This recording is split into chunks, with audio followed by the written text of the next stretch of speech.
Board members, we all set? Yep. Okay. Good evening, everyone.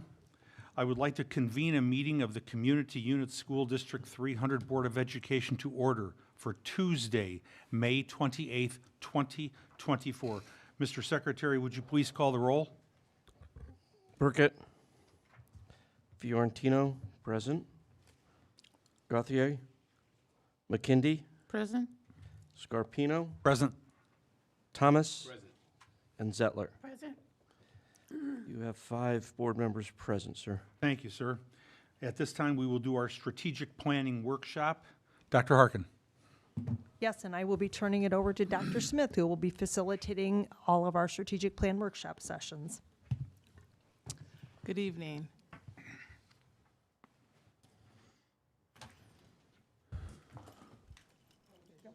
Thank you.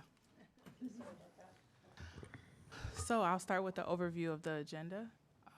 Tonight, we will start with who are we, where have we been with our strategic plan process, where are we now? So we'll do a quick state of the district, starting with academic achievement data, then on to our financial data, and then stakeholder input. We will then go into our closed, and when we return later in the evening, we will talk about how do we perform in 23-24 and further the conversation about decisions on discussion for our 24-25 priority tasks. And then you can see there, we will do that during the June 11th meeting, where we take all the information from this evening through our discussion and some of the activities that I'll take you through. And we will consider all those things as a team, and we'll bring some proposed 24-25 priority tasks back for discussion. And then hopefully bring them forward for final decision on June 25th. Any questions about that? So who are we? So as we jump in here tonight, you will see we have a cycle here, how we are progressing through our strategic plan as a central office team with Dr. Harkin and myself, and then with you as a board. And so tonight, we will start out giving you that review of our mission, vision, and core values and guiding principles. And then we will move into some updates for you about where we are now, do some activities on answering questions and gathering information. And then we'll briefly start the conversation of where we want to go and how we will arrive there. We will then come back and talk further about how we plan to get there on June 11th. So I want to acclimate you to a couple things that you have in front of you for this evening. You have been provided in the front pocket of your binder a couple sheets. They all are labeled as SWOT analysis. SWOT, strengths, the S is for strengths, W for weaknesses, O for opportunities, and T for threats. And so the hope is, as we first go through the academic data, you can take time throughout that session and then a wrap up at the end of that portion for any areas that you see are strengths, weaknesses, opportunities, or threats for us as a district. And then we will move you through that same process for financial data, and then again through that process for stakeholder feedback. One thing that's super important throughout the presentation is that me and the team are able to hear from each of you. So if we could, as we move through this, if you have questions, we'll have a time to stop for those. And we want to make sure everyone's able to put their voice into the room and just update us on any questions that they have about that area or anything that needs to be clarified. And we'll repeat that through each section of the state of the district. At the end of the evening, I will need to collect these because this will be information that I take back to the team. As you know, I like to collect things. And then we'll take this back to the team and consider that. So when we get in front of you on June 11th, we're coming with the strategic vision that you have for where we take our priority tasks in 24 and 25. Of course, I'll be proposing to you the areas that we have identified as a team based on data and feedback that we've collected. But I also want to make sure that I'm able to take all of your feedback. So we put the best priority tasks out there in front of our system for next school year. Any questions with that part? I'll acclimate you to that last sheet in the second part of our workshop later today. So, clicker. We developed a theory of action this year with our team here at Central Office. And so I'm gonna just take you first, zero you in on the Central Office portion of this theory of action. And what we've done is we've grounded our work as a team in setting clear expectations, direction, and purpose for those goals by having hard conversations, staying focused on our strategic priorities, and providing appropriate coaching and support based on evidence. And we've focused on that to support principals in leading their schools, as you can see in the next portion, and then it filters down to teachers and staff and down to students. And tonight, what I want to put in front of you is we have added the Board of Education so that we are all a part of how we make these decisions and how we move this work forward as a district. And so I would like you to take a minute to review that, and then we can bring this theory of action back on June 11th. And if you feel that there is something missing in how you will support this theory of action down to students in the classroom, I'd like to have that discussion at that time. Any questions about that?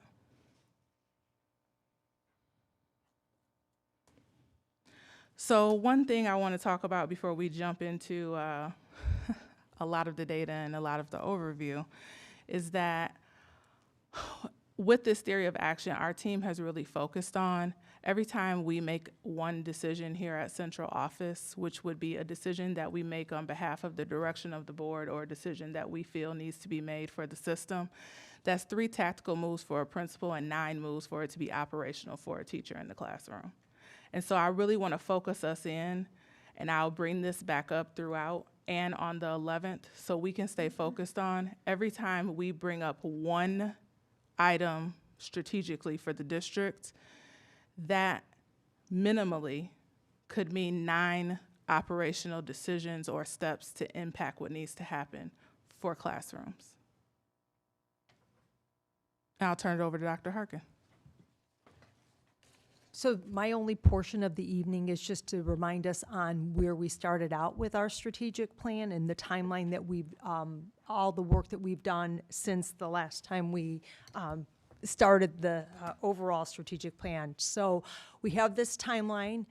Phase 1 was where we first, in June, outlined the process for how we would put together information for our 5-year strategic plan.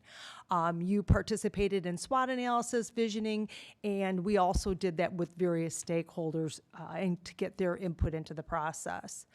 On July 19th, we brought that stakeholder feedback to you, and at that point, we worked on finalizing our mission and vision, confirming our core values, reviewing our goals and objectives and strategies. We again reviewed that at the 8/9/2022 board meeting with the adoption of our overall strategic plan with our vision, mission, core values, guiding principles, goals, objectives, and strategies. In your board packet tonight, you have the process that we followed to help get us to the place of getting our vision, mission, and all those items I mentioned previously. And then on August 23rd, we had a formal report of what our strategic plan would look like. Both of these documents, I believe, or at least this one for sure, is on our website. As a reminder then, what we developed as our District 300 mission statement was District 300 will provide engaging and inclusive educational experiences that empower and equip all students to discover, innovate, and succeed now and in the future. Our vision statement was to empower and equip each student to reach their highest potential in their chosen pathway. We picked 5 core values and guiding principles centered around community, courage, excellence, growth mindset, and teamwork. And we've got what those mean to us, but I'm not going to read those to you. And we picked up the tagline, discover, innovate, and succeed. So then once we adopted the overall strategic plan with those components, we first met back with you on February 14th of 2023. At that point is where we developed what we believe would be the key priorities to allow us to achieve the vision and mission for the 23-24 school year. On February 28th and of 2023, we dug in a little deeper and reviewed goals 1 and 2 a little bit more closely, and what we proposed is the strategic priorities aligned with the key performance indicators that would help us measure if we got there, and we reviewed goals 3, 4, and 5 in March. On July 18th, we reviewed then the final priority task, and at the July 18th board meeting, you approved the 15 priority tasks that we established for the 23-24 school year. And throughout the 23-24 school year, we've presented or aligned any of the superintendent's report to the work that had been accomplished for the priority tasks that we selected. And that brings us here tonight to start the cycle again and complete very similar components to develop the 24-25 priority tasks.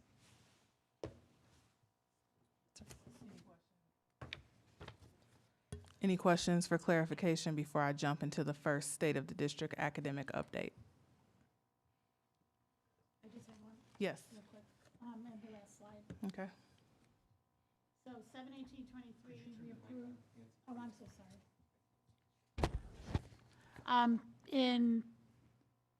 Hold on, I lost my place now. Oh, on 7/18/23, we approved the priority task, and then you said 23-24 presentation. Was that the one we're doing right now? Or which presentation are you talking about? There were various presentations that were done throughout the year on the various priority tasks and goal areas. So when they would do goal 1 and I was those, okay, so those 4? We did all 5 of them, and then at various points in time, we did at least minimally 5 for each goal, and then sometimes we did 1 or 2 more dependent upon the data that was available. Okay, so when you said we did 5 for each goal, I know I wasn't involved in more than one, I think maybe 2 meetings on my goal. So that was not something that we were directly involved with. When you reported to us stuff, but it wasn't something that we directly were involved with. We reported on each goal at least 1 time. Right.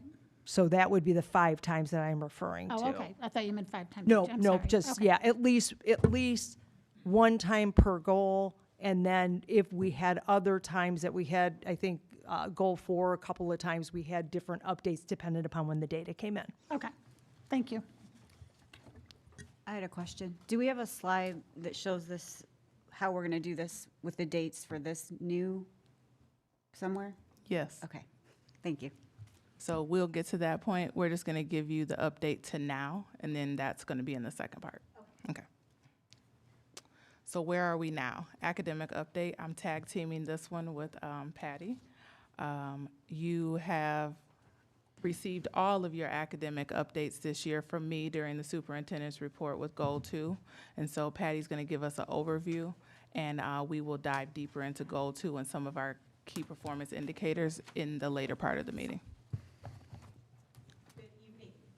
As a reminder, you have seen all of this data in the past, so I'm just bringing this back in front of you because it's in response to some of the requests from the board in the past to be able to see how has our district compared to other districts in the area, especially in some of our key subgroup areas.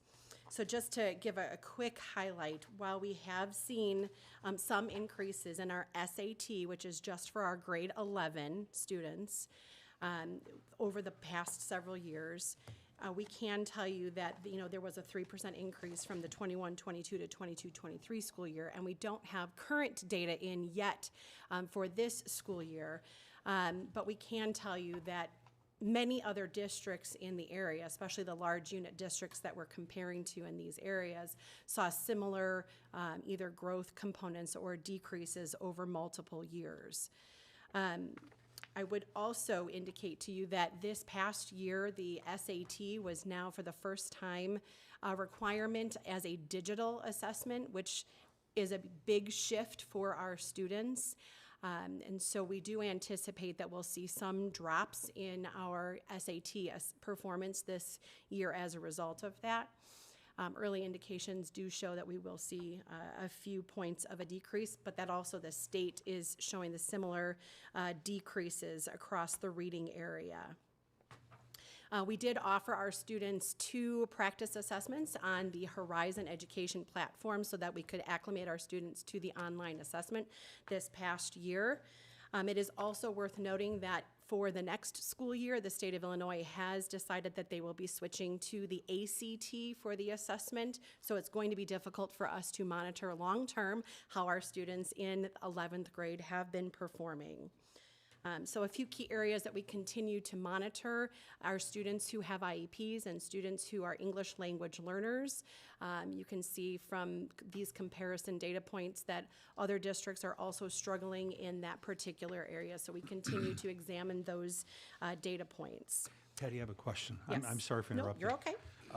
ACT to SAT or SAT to ACT, is that going to have an impact about, regarding kids trying to apply for colleges if they accept one or the other? No, they're both utilized for acceptance as a readiness level for students who want to be accepted into different universities. And this is from the state is telling us this? Correct. Thank you. Correct. Thank you. When we take a look at the math data for our SAT, whoops, there we go. When we look at our SAT data for the math, we see similar trends across all of the different districts in the area. And it is something I want to point out is that while we're seeing some decreases over time with our students on the SAT, there was a news article in the New York Times just in January showing how the older students are still struggling to recover after the pandemic, and that it is taking them a little bit longer than anticipated and compared to those in the younger grades. So we also want to celebrate the fact that while we are looking at early indicators of success, the last 2 years of our growth data, so while our achievement data is in front of you for the last several years, our growth data is indicating that we are growing students from the fall to the spring on our SAT more than double the previous year. So I'm excited to see where those growth components fall for this year. Again, we continue to look at the students with individual educational plan as well as English language learners.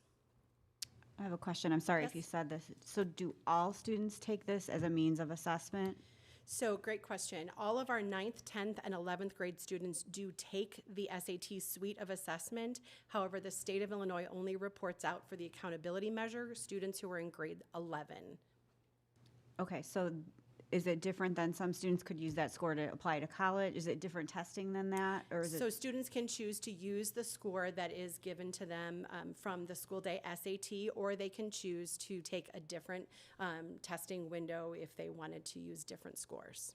Okay, is there, sorry, this might No, sound you're like a okay. bad question, but, so if students are made to take it and they have literally no interest in going on to any kind of higher education, like a college rather than a trade, what's to say that they don't, is there any incentive for them to perform well on the test or to try to? It is a great question, and it's something that we balance between knowing that we're increasing all of our pathway programs and lots of opportunities for all of our students. And so to that point, it is an indicator of college readiness. Certainly, students are motivated in various different ways, but what motivates one versus the other is hard to tell. Right, I was just curious if Yeah. some students might just be like, I have to sit for this test, but it doesn't count toward my grade, so I'm not Correct. gonna do my best, Yes. perhaps. I'm not saying that, Yeah. just, Yeah, it's a I great also, question. though, want to make the connection that that exact question is what is being considered by schools when they write their goals from this goal in their school improvement plans, right? So that extends to, they're also using the ELA and the math measure from SAT in their goals for their strategic plan, but this is also where they should be breaking down their subgroup data and what path students select to work on those action steps in the buildings. okay, thank you, that helps. Great. Overall,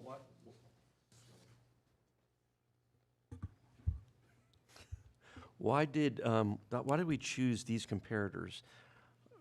Great question. So we did look at large unit districts who had 1 or 2 comparative components similar to District 300.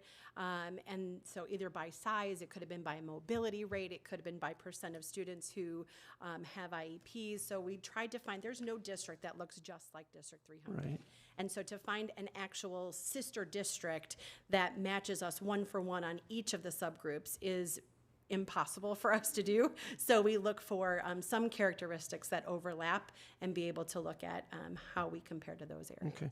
Well, I think I've asked for it before, and there may be a reason that we don't do it, but I would love to see the state data somewhere in this comparator list.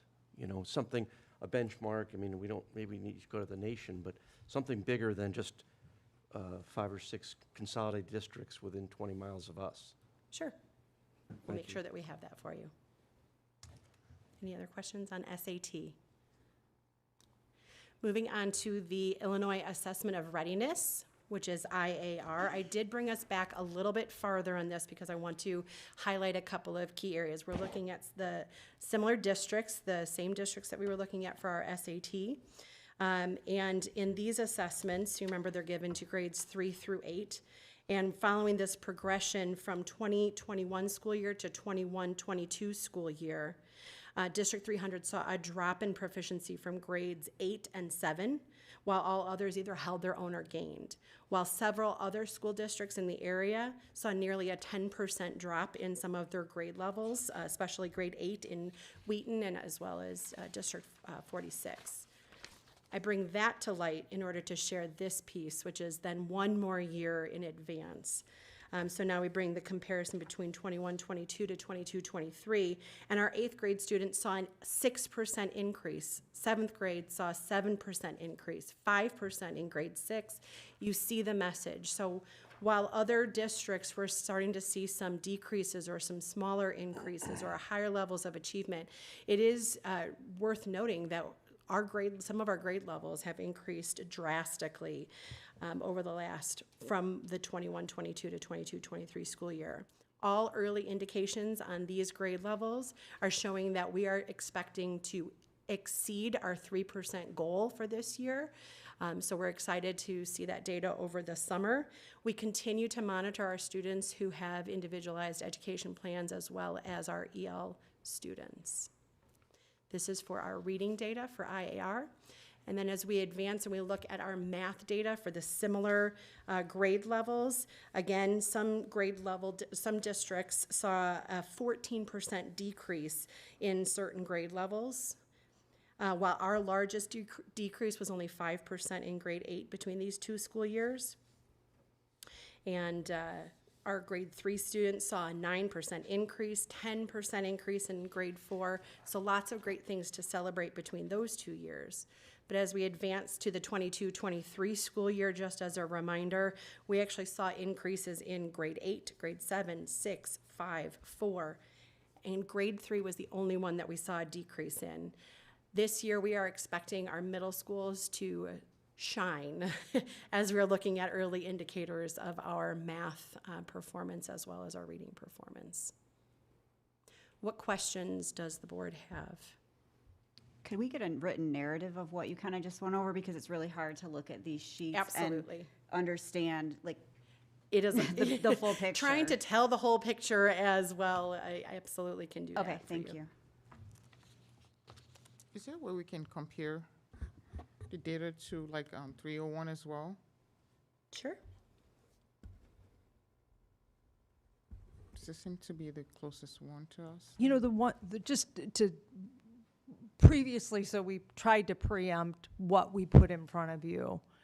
And when we've done those districts, there was like, okay, are those really comparative? And what we also tried to do is these are actually pretty high performing. So we've tried to put a mix of districts that, again, represent the various subgroups that we have, but also school districts that we know are outperforming us, and with the hope that what we're going to do is benchmark and take in practices that will allow us to try to achieve at those levels. So while we've got Barrington, Wheaton, Indian Prairie, they are outperforming us, and we want to catch up to them. So that's part of the reason tonight why we've got some new ones on there, because you've challenged us previously saying, okay, why are you picking those? Because is that really going to stretch us? So we did pick districts that have similar demographics, maybe not exactly the same, but districts that we believe are outperforming us as a way to continue, because we want to close that gap of how they're outperforming us as a place for us to improve in the future. Because I just feel like, why we picked 46 because of the size probably, but I feel like 301 would be more beneficial, like for our community, because people are usually looking at things like that when they're trying to relocate to our district. by comparing it to the neighboring districts. Sure, we can pull that data. Before we move on to the next area, or if you have continued questions, I want to pull you back to your SWOT analysis sheet for academic data. I heard Steve ask for, as an opportunity, that we put the state comparison on this list as well. I heard Christine in her question bring up a threat of, what if I'm a student and I do not need this state assessment for my future? Are we considering that when we pull our data points? Are there other data points we need to consider? And so right now, I would bring you to your sheet if you had other thoughts that you want to add that you heard as strengths, weaknesses, other opportunities, or other threats that you want to jot down before Jennifer takes us on to financial data. You can also, I have a question. yeah, go ahead. What percentages represent? I know I see up top, there's different percentages from the ones at the bottom. I'm trying to follow that. The percentages are the percent of students who are meeting and exceeding in that particular assessment. Okay, so I'm looking at blank. I see 12% for District 300, but Rockford is at 2%. Correct. So is oh, I'm sorry, they can hear me, I'm sorry. Oh, okay, so I'm looking at, I would think that Rockford has demographics of Afro-Americans I thought was huge. So that 2% represents, The 2% of students in that school district who are meeting or exceeding the oh state wow, benchmark. 2%? Mm-hmm. Okay, so we're at 12%, but I Correct. believe we only have, what, 5% Afro-Americans? Just under, yeah. Okay. So exceeding, I guess, then. If we're at 12 and we're at 5%, okay. It can be better, so we're working on that. Just Okay. so when we look at all of our black students, and every school district's black students, whatever that percentage is, it's that percentage of the black students that we have, 12% of them met the Illinois Assessment of Readiness for, is this reading Math. here? For math. So of our population of black students, 12% of them met or exceeded what the benchmark was for that. And then the other school districts, that's their percentage of students. So again, as we look to push and challenge ourselves, you would say, absolutely, we're doing good by our students in that subgroup, but could do way better, if that makes sense. But what's not clear based on this is what percentage, how we compare percentage to those districts. Like, do some districts have a lower percentage of people who have IEPs? That's the subgroup of those students. Right, Well, but I think that's what the you're ones that are, that's the percentage, is that the percentage that they're scoring at, or they're scoring? I think what you're asking is the disproportionality. So I think what you're asking is if there were 15% of our students who were Black, is what percent of the students that are testing in that proficiency level are also in that particular subgroup? Is that what you're? I think that's what I'm saying. Okay. I'm not great at math. That's so- okay. But the could percentages be piece actually does level it off, so whether you Okay, have so it 100 or does. 200, it's still 12% of whatever your entire group is. So that Okay. does level the playing Okay, field. that's So what you I- are asking a different question, which is, are we proportionate to what our demographic numbers are for that particular subgroup? I think, And yeah. so just for our discussion, Patty has the information about comparisons and summaries. Okay. But when you look at these numbers for our district and what you would expect us to move forward with the goals that you set for us to just through the plan, this is where we're at. Have we moved to where you'd expect us to move to? What do you want us to do next? That's really in game what I need to hear today. So please make sure you ask all those questions so we can pull any other data that you need. But I need us to end game focus on where do you want to see our students go next? Tola, did you have another question? I did, but I'm not sure if I should ask now. This is your forum to ask your Like, questions. with these numbers here, I think it Tola, will is be, your mic on? I think it is. Okay. Yeah, I just feel like it would be very helpful if we, preceding all this data, to put together like a data that shows the percentage of like each of like the Hispanic, Black, IEP, and all that. so that we can always tie this percentage back to that, so that it makes sense. Got There it. is on tab, in tab academics, state of the report card summary, there is a semi-written summary of what is their percentage of students and the students that they have. So it isn't probably as detailed as you'd like it to be, but it is a tab, and it's got a written write-up in academics, right before financial, if that helps. And therefore, it does give you the number of students and where they were at, and then the percentage of, so as an example, if you go to page 4 of that, we have 44.2% white, 4.6% black, 42.4% Hispanic, 5.1%. So you do have, as an example, some write-ups on, this data, this comparison, and what the IAR data looked like for last school year. So there is a little bit of a write-up, and I'm sure Patty can go into it in more detail. Yeah, 'cause And I we think it's can hard to provide it. see the gains based on how you have this laid out, because we just have the data that shows the overall percentages for 2023. Yes, and this is just meant to give you an update, and then we will talk about the measures for the strategic plan in the second part. Okay. And we do not yet have the official state scores yet to now let you know where we're at compared to this. So that is coming in a future presentation. Okay.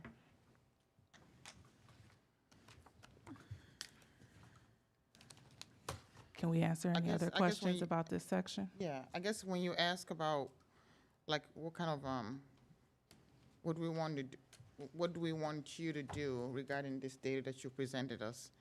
I guess my question is, what are we doing to try to improve this, numbers? That's in the strategic plan update for goal 2. Okay, But I there in that portion of the evening will update you on the action, the priority tasks and what action steps we took. okay, And then I can take questions during that time too. okay. I'll wait. I'm sorry, can I ask one more question about the Illinois Readiness Assessment, or Assessment of Readiness? So if we're looking at like year 2021 and 2022, or sorry, 2020 to 2021, and someone is in 7th grade, when we want to look to see the jump, do we have to look at then that they would move to 8th grade the next year? Is that how we would see, is that how it tracks? Okay, This particular set of data Yes. is 7th grade to 7th grade, so this is not a cohort look. This is. okay, it's how our overall, okay, 7th grade has performed each year. okay. This is all grade levels. Any other questions on the academic data for right now? Okay, if you think of things, write them down so you can have them when we get to the next part for goal 2. Jennifer Porter. I'm here tonight to provide an overview of the financial and facility health, how the district compares to its peers, and the board's responsibility as noted in board policy. The district receives its revenue primarily from property taxes, state funding, such as evidence-based funding, and federal sources. As you can tell from this chart, property taxes make up the largest portion at 62%. Key revenue assumptions for the 5-year financial model are as follows.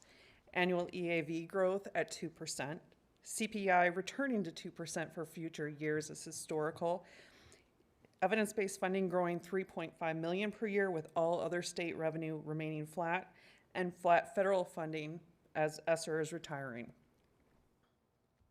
As this graphic shows, the district's assessed value has grown to over $5 billion this past levy year.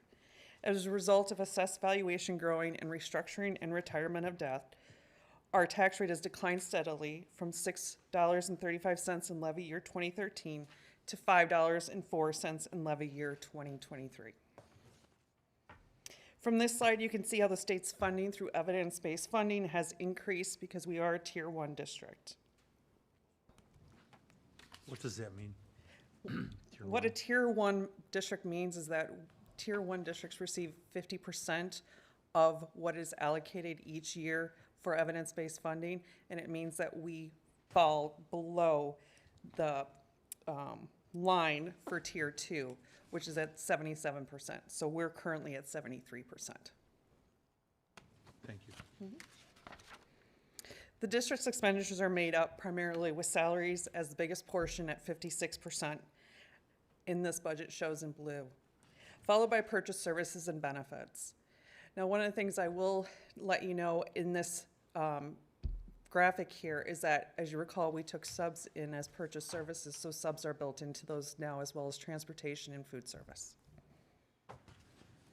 Key expenditure assumptions for the 5-year forecast are as follows. Salaries and benefits are based on collective bargaining agreements. Health insurance is averaging a 5% annual increase. Transportation and food service is per contract.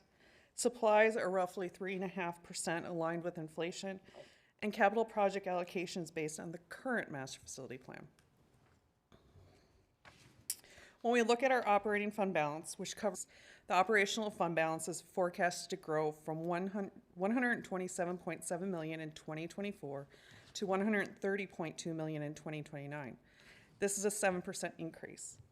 The district will meet compliance in accordance with board policy in 2024 at 36% and projected to 33% in 2029. As a reminder, board policy is maintaining a minimum fund balance equal to 30% of working and operational expenses.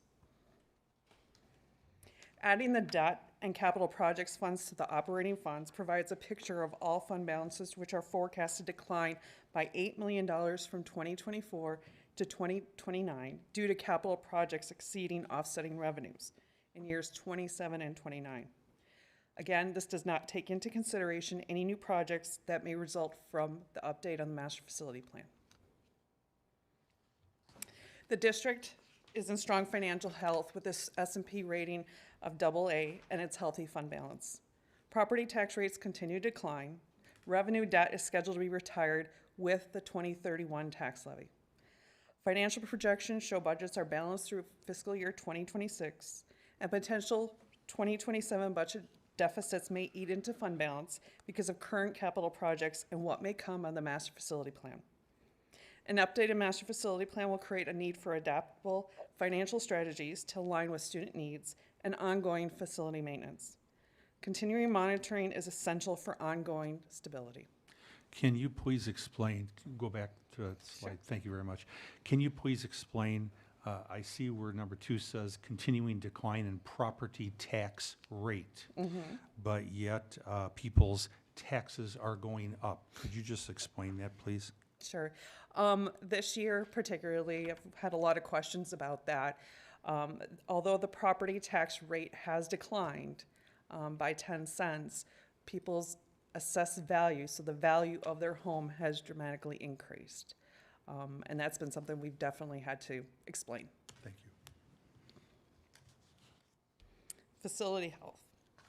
As you can see, we have made strong investments over the past 5 years. This has been for maintenance, additions, and of course for the construction of Big Timber.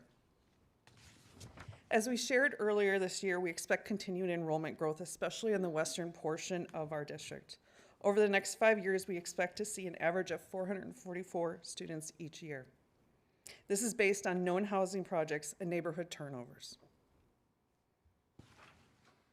It's important to see how the different types of enrollment has grown over the past 5 years. The yellow line represents low-income students, it almost looks orange on here, and how there has been an increase from before the pandemic. You'll notice there's a big dip, and that was due to the lack of data during the pandemic because of the free meals initiative. We didn't take into any of that data. The blue line represents English language learners, where we continue to see growth. In contrary, the special education enrollment has been slightly decreasing. These programs are important to note because of potential funding and space needs. As you know from past presentations, we are concerned about middle school capacity. Ultimately, we know we have to focus on the fall of 2027 and the capacity concerns at DMS and Westfield. From 2019 to 2023, the district should be proud of the $78 million of investments that have been made in capital projects. This year, we are looking at $18 million in projects.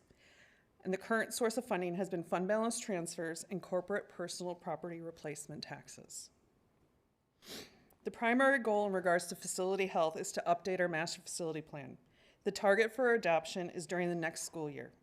This will take into account assessment of our facilities, but also establishing the ultimate D300 learning environment standard. Part of the work to complete the plan is targeting potential funding sources.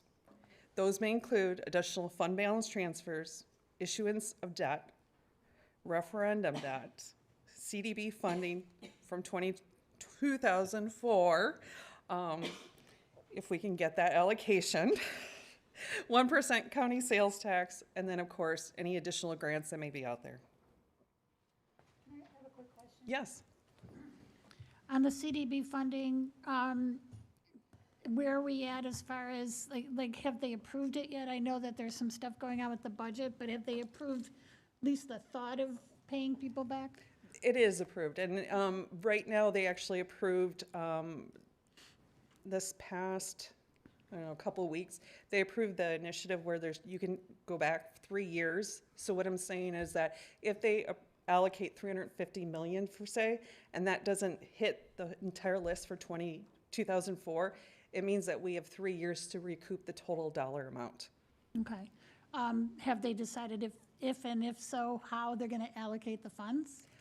Actually, yesterday I found out that the Senate did not include any of that allocation in this year's budget. I am aware that it is on the governor's radar right now, so we are going to hit strong this coming year. Good. If you need community help, you should definitely reach out. Yeah. I think a bunch of, letters to the governor might make a difference from 20,000 families. So, Take that into consideration. yep. Thanks for all you're doing on that, Jen. It is important to note that the referendum-approved debt retires in levy year 2031. While retiring all referendum debt can reduce the financial burden on the district and taxpayers in the short term, it can also limit the district's flexibility in managing future capital projects, potentially delaying necessary improvements, straining operational budgets, and creating challenges at maintaining and upgrading facilities. It is essential for the district to carefully plan and balance its long-term financial strategy to ensure it meets both current needs and future needs effectively. The district's debt capacity is $628 million, of which currently the district is carrying $315 million, leaving $386 million of capacity available. As we finalize our master facility plan and prioritize projects, we will determine how those projects affect our fund balances and what additional funding sources may be needed. I'm going to fly through the next few slides as we look at how D300 compares to our peer districts, and our peer districts are established by our districts in King County. District 300 is the second largest district in King County amongst the 9 districts. We are the 4th highest in low income percentage of enrollment, and we are the 3rd lowest in operating expenses per pupil. District 300 is the 2nd lowest on this chart, shown in orange, for fund balance percentage at under 40%. As you might be able to see, the average fund balance for King County is 52%, which I found interesting. I mentioned a few slides back that the district has the 3rd lowest operating expense per pupil, highlighted in red. And I know this one's not new for a lot of you. On average for King County, there are 14.36 students per 1 teacher FTE. Our district is right on average with 14.34 students per 1 FTE. And finally, the last comparative I have for District 300, it has the lowest tax rate as of levy year 2022 at $5.14. Board financial oversight with finances. For the district's finances, the board is responsible for the following: approving the annual budget and annual tax levy, ensuring compliance with board fund balance policy, approving any debt issuance, approving annual salary increases, approving negotiated collective bargaining agreements, authorizing payments, and approving all contracts over $35,000. The district is fortunate enough to have a strong operational committee that provides strategic guidance, oversight, and accountability and support, and I truly do mean that. To ensure that the district continues its financial health, we need to remain vigilant and adaptable. align staff resources, plan for capital expenses, be proactive in deficit management, seek stakeholder input, regularly review and adjust financial strategies, and provide a commitment to deliver quality education funding, fiscal responsibility, and transparencies. Thank you. I have a question. Yep. I noticed that there's, in the data that you provided, the ESSA funds is not on there. Is it under something else? Is it under a different category? I can provide, well, the ESSER funds have sunsetted, so they will not Okay. be in this current year's budget. Okay. However, if you'd like to see additional data on what the ESSER funds were spent on, I can provide that. Okay. Is that what you're asking for? I'm Yeah, sorry. I'm just curious to see, about the status of it. I didn't know it ended. It's ending, yeah. We will not have it in our next Okay. budget. Okay. Thank you. Other questions for Ms. Porter? This would be where you add to your SWOT about financial, the financial data, and any strengths, weaknesses, opportunities, or threats that you want to note for yourself before we move on to the next section.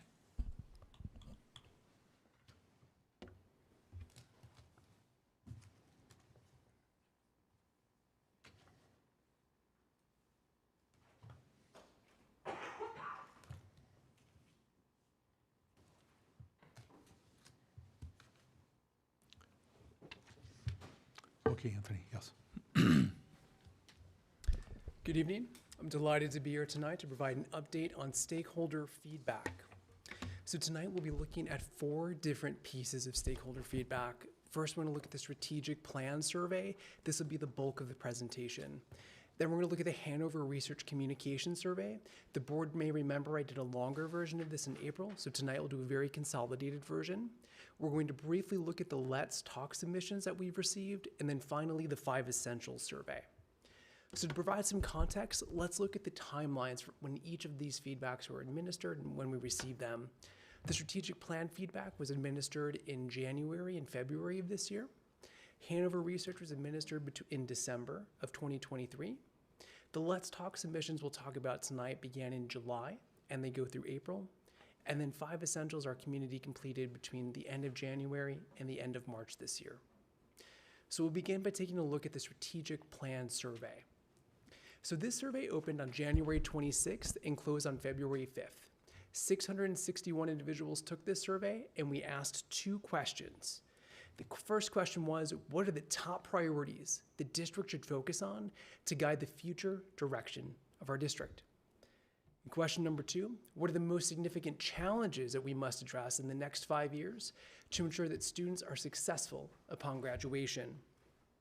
So we grouped the summary of responses from these individuals into 5 global themes. So in response to the first question, what are the top priorities that we should focus on?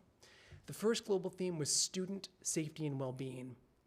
So here our stakeholders said that they'd like us to focus on concerns regarding bullying. We have a need for a safe and secure learning environment, and we need to address mental health supports. The second global theme was academic excellence. Stakeholders communicated an importance for strong curriculum with a focus on core competencies, specifically math, science, and reading. They said that there were suggestions toward a shift toward more practical life skills and career-oriented education. We'll talk about that in just a few slides. And there were calls for more resources for special ed. The third global theme was teacher quality and retention. Here we saw a desire for more qualified, dedicated teachers and better teacher-to-student ratios, and suggestions for more teacher training, particularly in technology and special ed. For the fourth global theme, it was technology and modern education.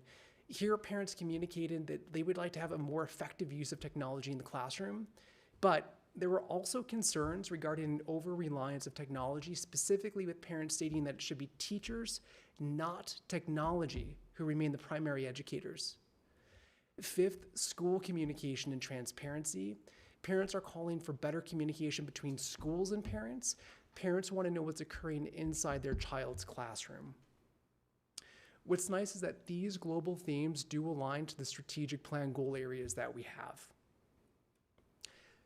The global responses to the second question, and again, that question was, what are the most significant challenges that we must address in the next 5 years? The first response is quality of education. Parents say that there's a need for rigorous curriculum, especially with the core subjects. And they also asked for an expansion of pathway programs as well. The second global theme was student behavior and mental health. Here, parents said that there were concerns about bullying and drug use, and they also called for more counselors because they can address the needs of the root cause of those academic struggles.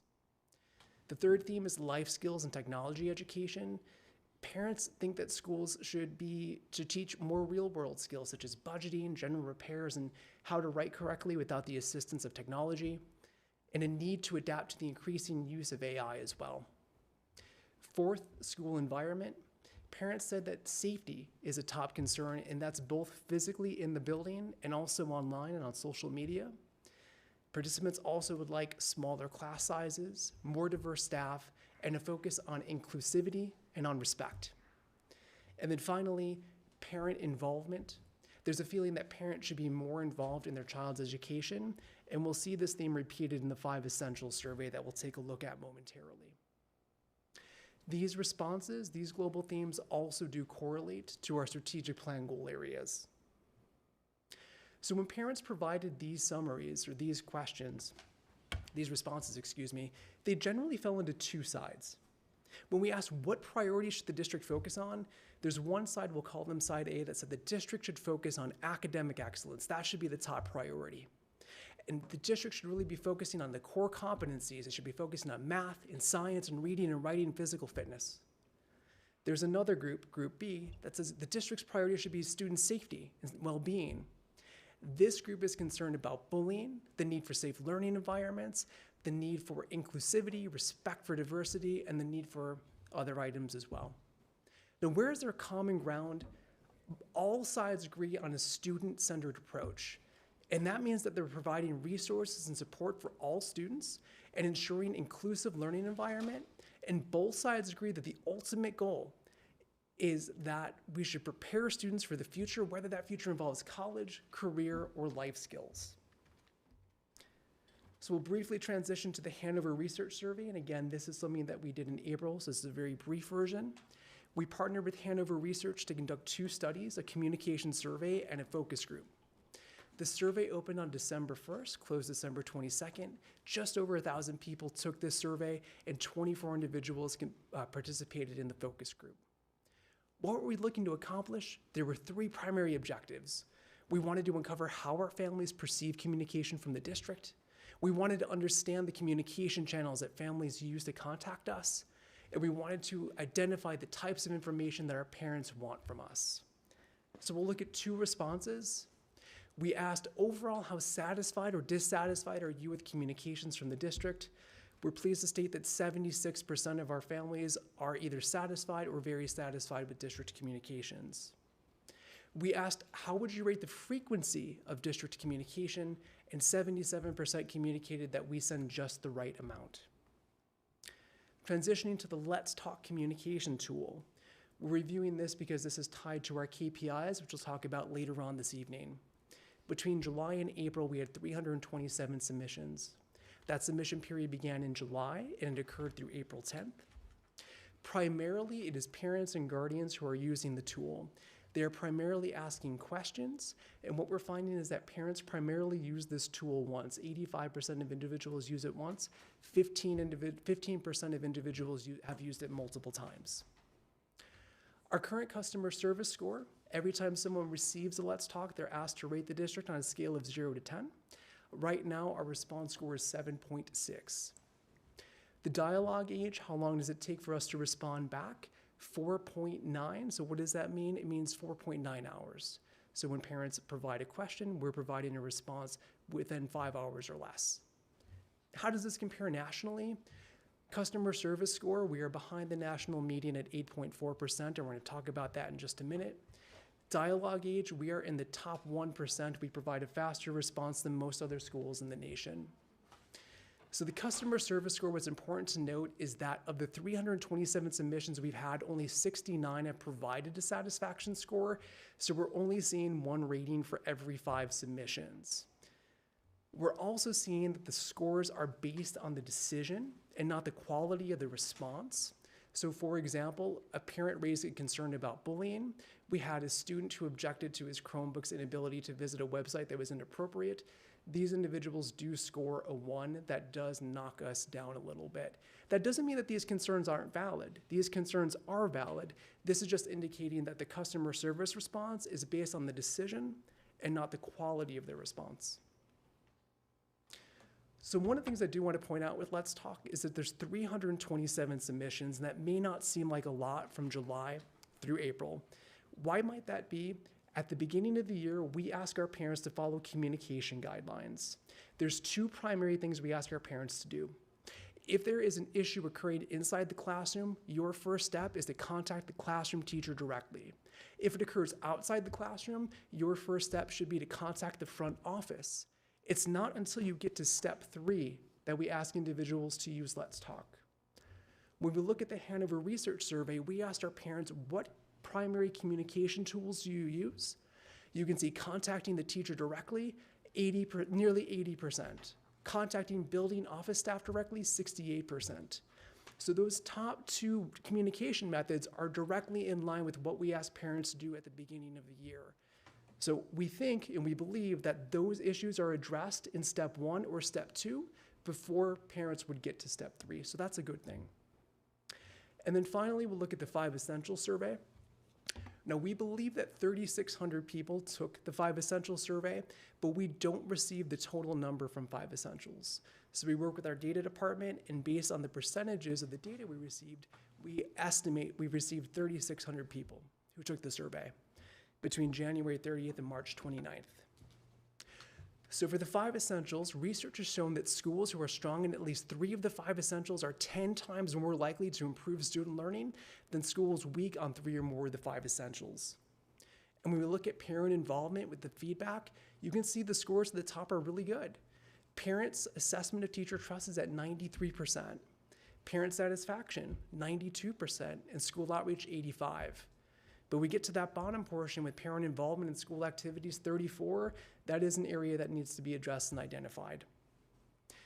So what does all of this mean? When we take a look at this feedback all together, there were 5 main portions or themes that came through with all of this together, and we'll review them on each of one slide per theme. The first is that parents communicated student safety and well-being is important. There are concerns about bullying, and there's a need for a secure learning environment. There's an importance on mental health support, and we need some robust bullying measures. The second theme that we found is academic excellence. Parents want a strong curriculum, and they wanted to focus on core competencies and on practical life skills. They're also calling for resources, more resources for special ed and IEPs. Parents are asking for teacher quality and retention. There's a desire for better teacher-student ratios and additional teacher training, especially in technology use and special education. Technology and modern education. There is a call for effective use in technology, specifically with artificial intelligence, but again, there are concerns about an over-reliance on AI in the classroom. Teachers should remain the primary educators, not technology. And then finally, school communications. We're very pleased that parents expressed a high satisfaction rate with district communications. However, parents did communicate that there can be an improvement between school and parent communications, and that is deemed as something that's critically important to parents. So that concludes this. Questions for Mr. McGinn? Steve? Under the parent involvement, that it was 30-something%, 34%. Do we have any demographic on that one? Did you peel that back at all, or? They don't give it to us that way. So we don't know if they were elementary, That part we could look at, but the subgroups we could not. So we can take a look at it by the level of the school. okay. Might be helpful because, I mean, clearly parent involvement changes over. So Over time. this is gathered by school for us, so principals have direct access for these measures specifically at their schools. Okay. So this would be another example of, if we look at that, whether this falls within elementary or in secondary, Right.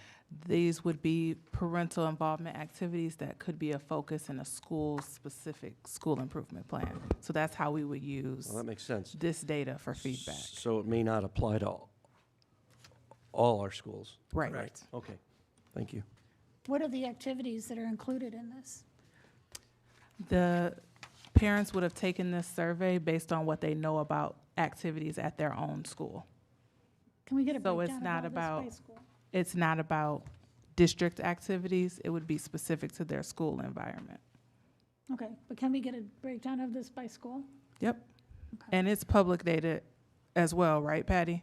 Thank you. Thank you. Anything else, board members?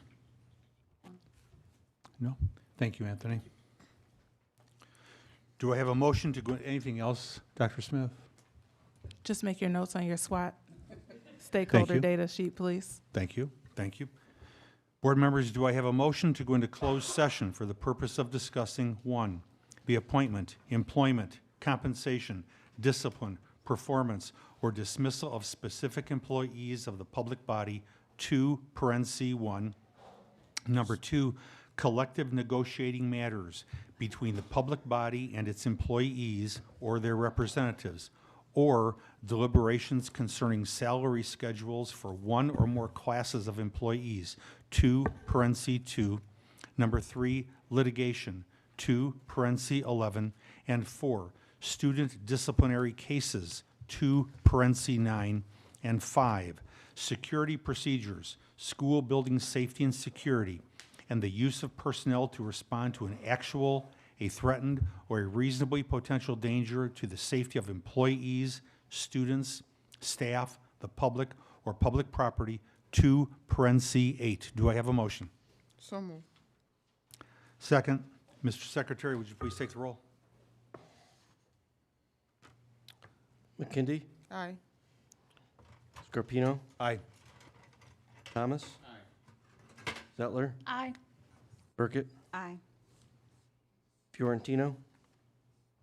Aye, 6-0 passes. Thank you. We will be in closed session for 30 minutes. We'll be back at 6:30. Thank you.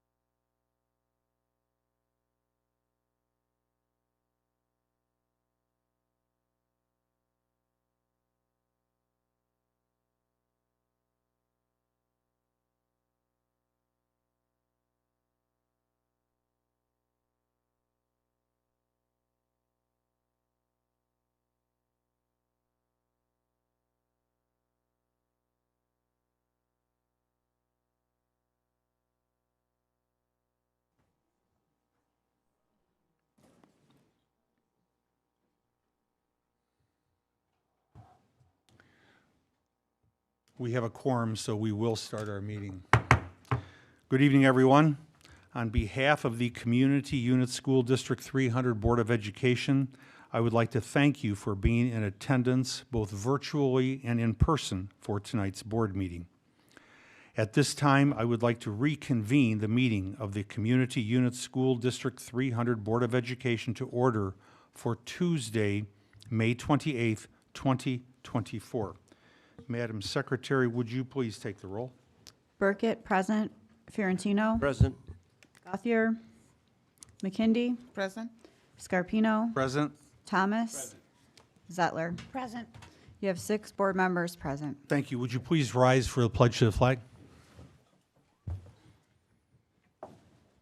I pledge allegiance to the flag of the United States of America and to the republic for which it stands, one nation, under God, indivisible, with liberty and justice for all.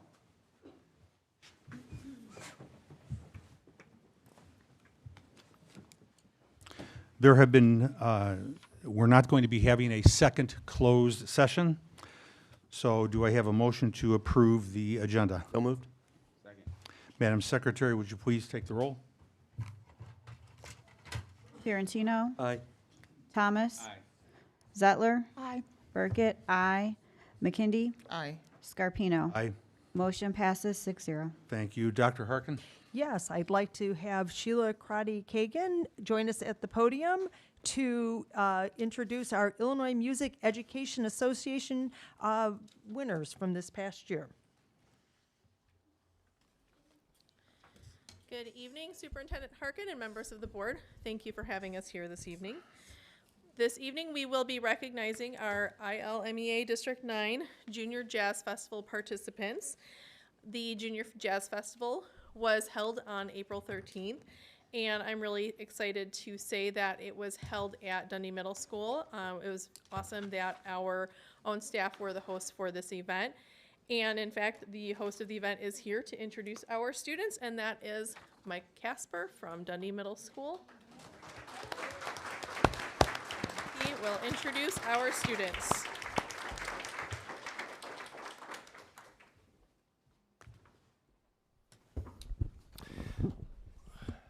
Good evening, board and administrators, and parents and family members. Just a reminder what District 9 is and what that means for ILMEA. If you think on a map, District 9 goes from Plainfield up north to where we are here in District 300. It goes from I-355 all the way west to 47. So any middle school that is in that region encompasses our ILMEA District 9. Our students audition against students from those other middle schools. So it's a competition in a music sense, right? A lot of those school districts that you had up earlier on your strategic plan meeting, I noticed were in that District 9 as well, some of those high achieving districts that I heard you mention. A couple of really great statistics about these students up here enlisted. Westfield went 5 for 5, which means all their 5 students that auditioned were accepted into the District 9 ILMEA Honor Ensemble. And Dundee Middle School had the most students out of any middle school in District 9 accepted into the ILMEA Honor Group. So give them a round of applause for that.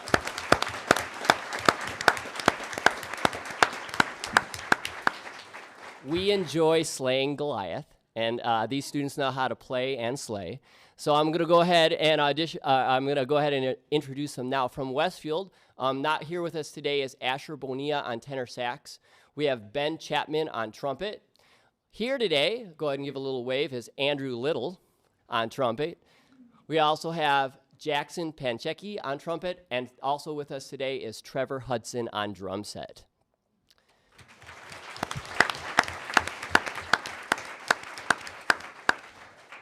From Dundee Middle School, we had Liam Stansky on trombone, Brianna De La Pena on guitar, Ben Black on trumpet. With us today is Emmett Zielinski on trumpet. Give us a little wave there.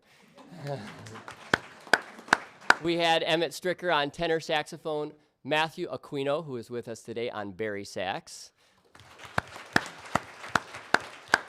And finally, Jack Bozadarovich on the drum set. Give it up for our District 9 ILMEA jazz students. There you go, moms and dads. All right, would you like to lead the way? Okay.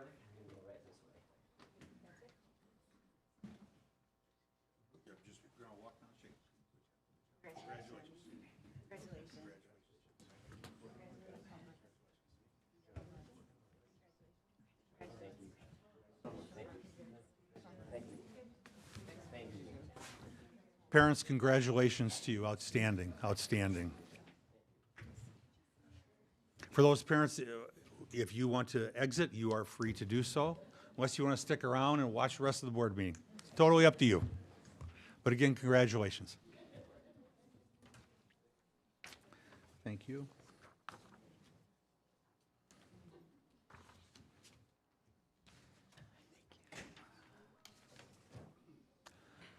Next up, I'd like to have Dr. Ami Engel join us from our Executive Director of Innovation and Science to speak about our science programs and the great successes we had there.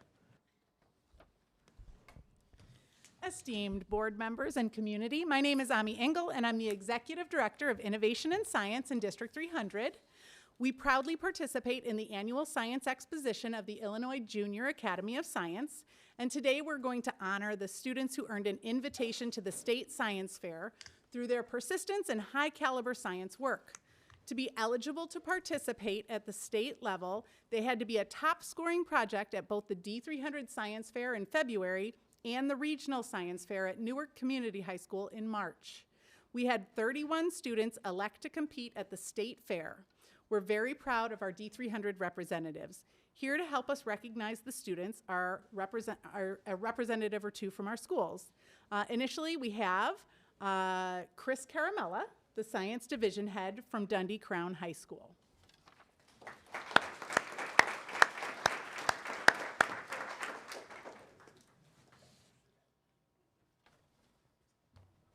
Thank you. We would like to recognize our two participants in the state fair. The first is Sarah Cortez, earning a gold award for her study on the insulative properties of natural materials.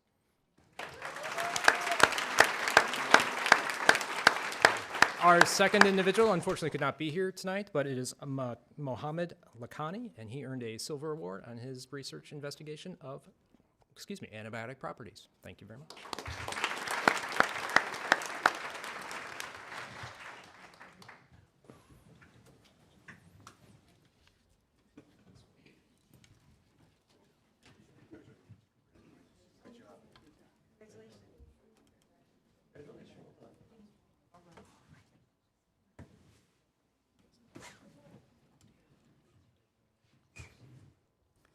Next up, we're so excited to introduce the students from Hampshire High School. We had a lot of students who attended. Only 3 of them were able to join us today. Hampshire High School had 9 projects that earned a gold award and 6 projects that earned a silver award. And we even had a project that earned a special award as an exceptional project. Today, joining us, we have Gianna Arellano, Francis Nadi, and Elizabeth Russell.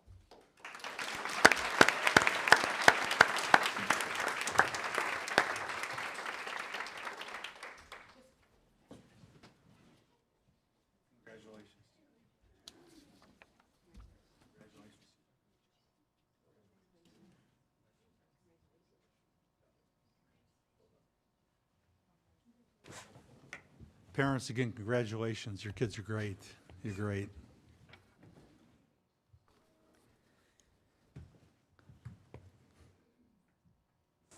Jacobs also had an outstanding showing. We had a number of scientists attend, and Jacobs had 14 gold projects and 2 silver projects, and 3 projects from Jacobs earned special awards as exceptional projects as well. Today with us, we have Kyle Gilligan and Casey Woyna.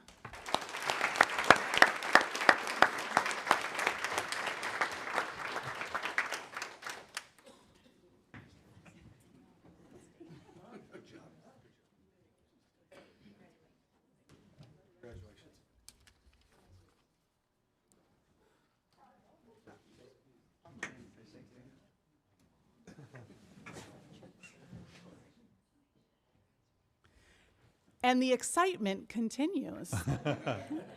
We also have an awesome Science Olympiad program. It's a national competition where students engage in science experiences and test their knowledge of science concepts in ways that simulate the work that professional scientists may do every day in a field or a lab.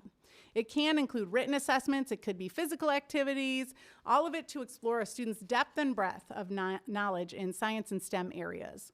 Here to recognize our amazing student participants is the sponsor from Dundee Crown High School, Jackie Duggar.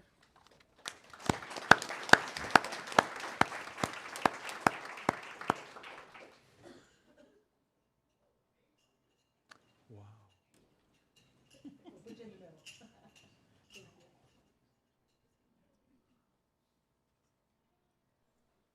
All right. Good evening. Today we're recognizing the hard work and dedication of the Science Olympiad team members who qualified for and competed at the Illinois Individual State Science Olympiad competition. In every event we qualified for, we brought home a medal, showing that these students were top-notch in their events. Not able to attend today, but worthy of celebration, are Gabriela Lenart and Esteban Casillas. With us today, we celebrate Charlie Johnson for medaling in forestry and scrambler.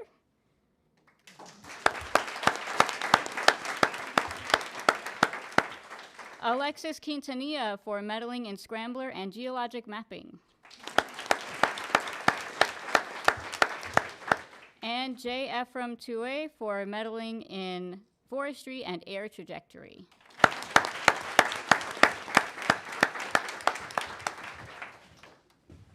We're so proud of all of our science students. Nice medals. Congratulations.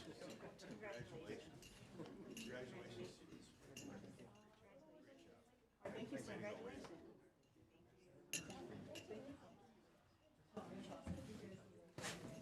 sir.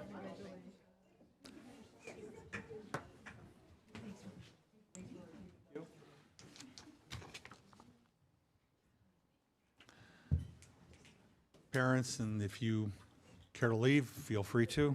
Feel free.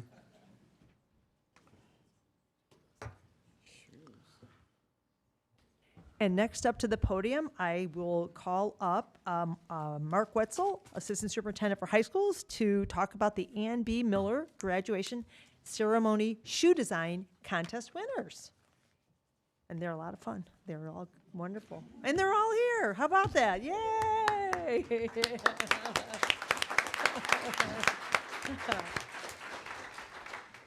Good evening, school board members, Superintendent Harkin, and community members. The Ann Miller Shoe Design Contest and Scholarship has been a District 300 tradition for the past 8 years, with former board member and board president Ann Miller introducing this scholarship in 2016. Each school year, students from each high school have the opportunity to artistically design a shoe to be worn by a board member or the superintendent at the appropriate graduation ceremony. District staff vote on a winner for each school, and $500 is awarded to each winner. This year, I am happy to announce the winners, all seniors. Note that you will see the designs of their shoes up on the screen, and the actual shoes will be displayed down the hallway. So we'll start with, from Dundee Crown, Jamie Perez.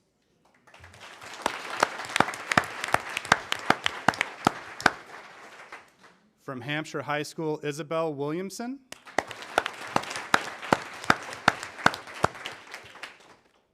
And from Jacob High School, William Dale. Congratulations to our winners. Nice job, guys.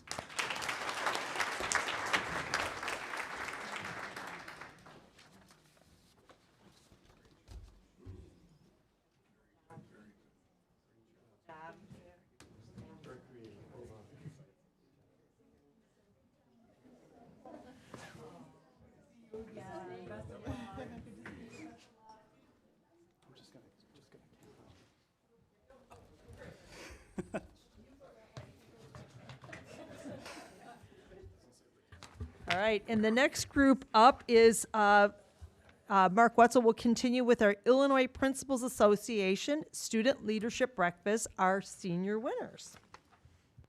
All right. Each year, the Illinois Principals Association hosts a student leadership breakfast to recognize tomorrow's leaders today. Each Kishwaukee area principal is invited to recognize 2 students from the exiting grade level in his or her building. Principals each decide upon the criteria for selecting students, and parents of the students are also invited to attend the breakfast, which takes place at the Crystal Lake Holiday Inn. At this time, I'd like to invite each high school principal to the podium to introduce their students. Hello, my name is Katie Wachowski. I'm the principal at Dundee Crown. I'm excited to introduce Madison Paul and Ianu Oluwa-Shanukin. Madison is a sideline and competition cheerleader who volunteers to support our Special Olympics basketball team. She's also a peer mentor and is instrumental in supporting our freshmen through their first year of high school. Additionally, Madison has been a leader in our student council all 4 years of high school. She's strong academically as an Illinois State Scholar and 2-sport Fox Valley All-Conference academic athlete. She'll be attending ISU in the fall to study to become a special education teacher. Come back.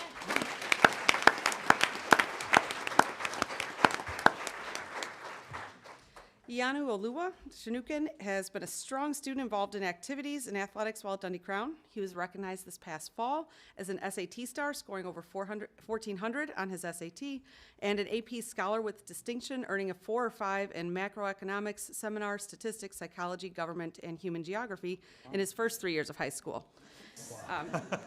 He was also downstate this past weekend as an alternate with our impressively fast relay team. He also served as our NHS president, a leader in student council, and did a fantastic job leading our PEP assemblies this year. He's earned a full scholarship to study at Harvard University this fall.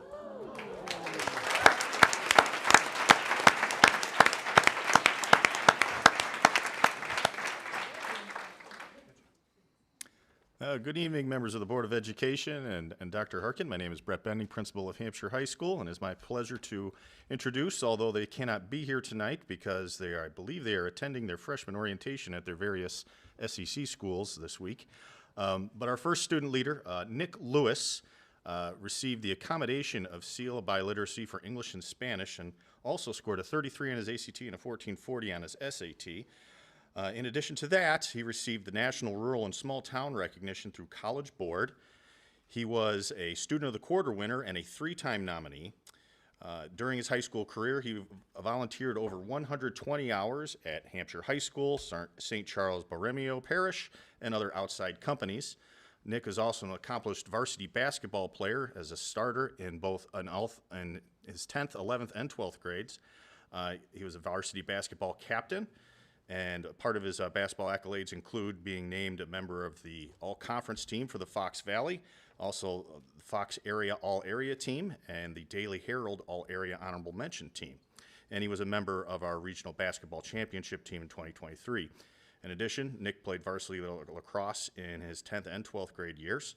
And also, he achieved the Algonquin Rotary Club scholarship, and he was a part of the junior and senior class councils, our Scholastic Bowl, and our student council. And he is going to be attending the University of Alabama in the fall.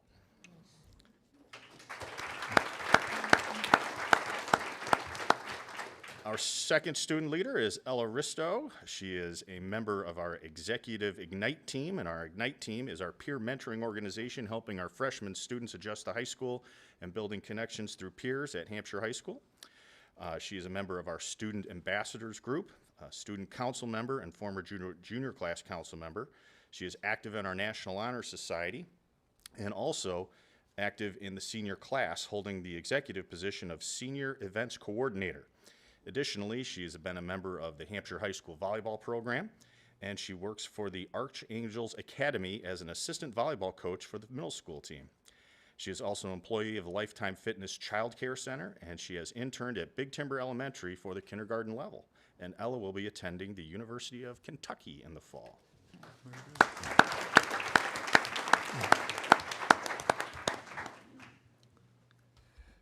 Good evening, Board. Dr. Harkin, Dr. Smith. I'm Dr. Testoni, the principal of Jacobs High School, and I have 2 students that I'd like to recognize this evening, the first of which could not be here due to a work commitment. That is Cameron Cook. One thought comes to mind when I think of Cameron: is there anything she can't do well? During her time at Jacobs, she has been a stellar student and athlete. She has an unweighted GPA of 4.0, even while having taken a litany of some of the highest level courses we offer. In fact, as a junior, she was one of 357 students in the world to achieve a perfect score on the AP Capstone Research exam. And if her academic achievement isn't enough, she has been involved in more clubs and activities than you can count, including representing the Jacobs chapter of NHS as its president. And there's more. Not only has she been a standout basketball player and track athlete for the Golden Eagles, she is a competitive rugby player and will be competing in rugby for Dartmouth University. Do not be surprised if you continue to hear the great things this very special student does beyond high school. That's Cameron Cook.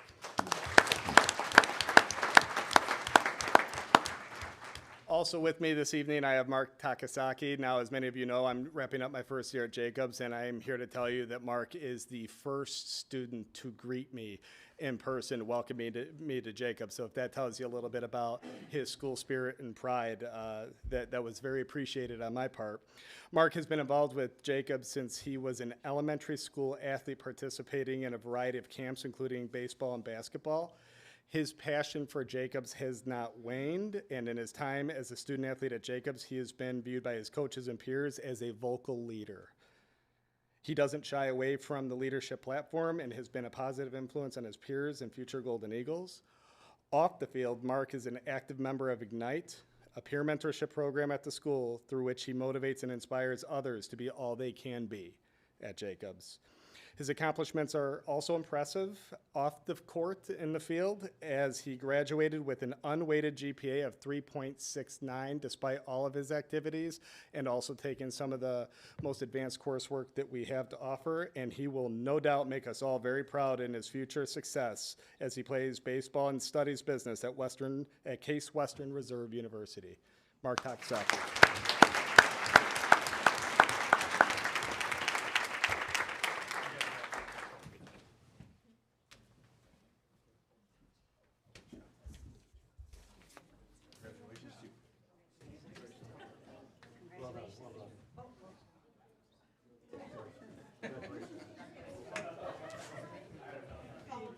Parents, again, congratulations.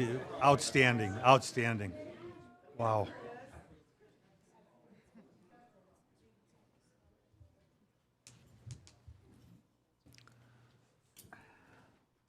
All right, so we're going to we did some wonderful student recognition tonight. We still have a little bit more still to go, but the next portion we're doing is our staff recognition. So at the last board meeting, we were able to recognize the majority of our Kane County Educators of the Year nominees, and we had a couple that were not able to make us, so we want to recognize the remaining ones that are with us tonight. So as a reminder, the Kane County Regional Office of Education hosted its 48th Educator of the Year banquet on May 3rd at the Q Center in St. Charles.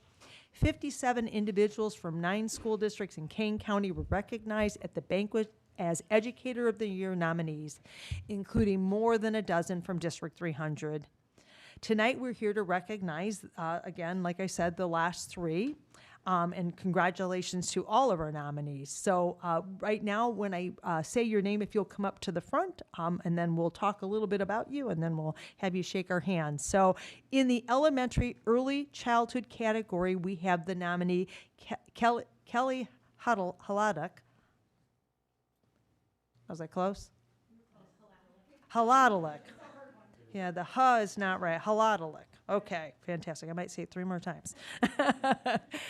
So Kelly is a 4th grade teacher at Liberty Elementary School. Her 9-year career with District 300 has been spent entirely at Liberty. Kelly's tireless dedication is evident in her ability to design creative, memorable, and academically rigorous lessons and learning experiences that are catered to the needs and abilities of each student she serves in her classroom. So let's all give her a round of applause and thank her and congratulate her.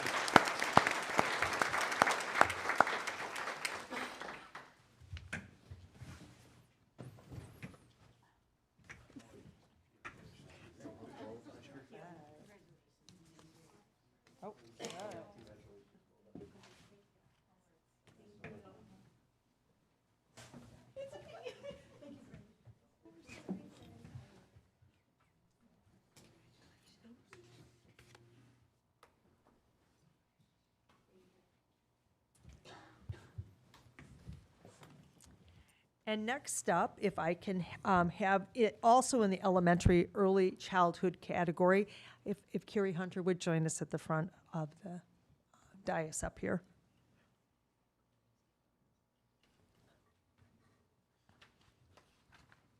Thanks for being here. So Carrie is a 4th grade teacher, 4th grade team lead, and a math curriculum lead at Cambridge Lakes Charter School. He has been an employee of the District 300 for 14 years, all of which have been spent at Cambridge Lakes.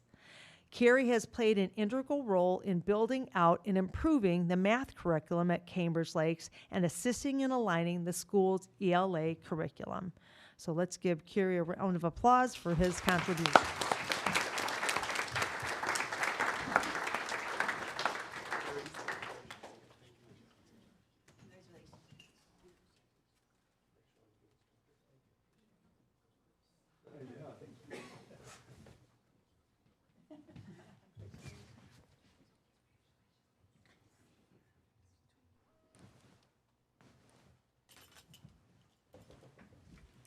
And now we've saved the best for last. So, you know, we're glad you weren't here last week, Mr. Jakubowski. So in the high school teacher category, we have a nominee, and a category winner, and that is Michael Jakubowski.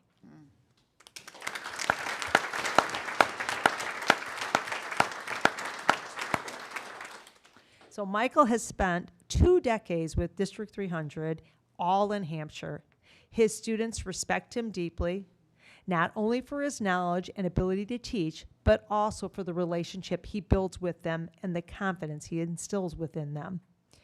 In a video produced by the Kane County Regional Office of Education, Michael discusses how he previously worked as a home builder and cabinet maker, noting he is qualified only to teach and chooses only to teach in the industrial technology space. That is where he enjoys instructing students. I can tell you I've been to his classroom many times, and his students are always engaged in high-level learning. They don't even want to pay any attention to me when I come into the classroom.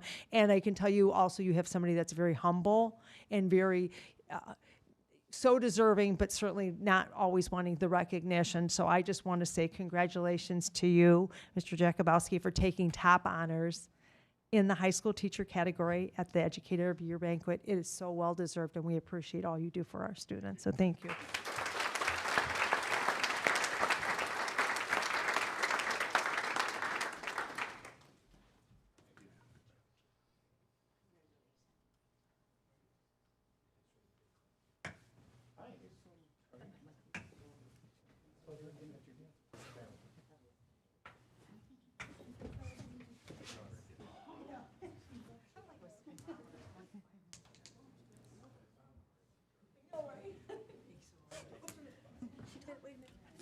Certificate, get all excited.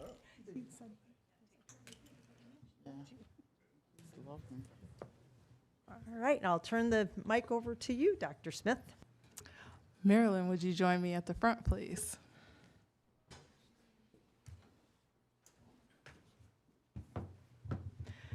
Tonight, I'm pleased to introduce Miss Marilyn Smith as the next principal of Algonquin Lakes Elementary School.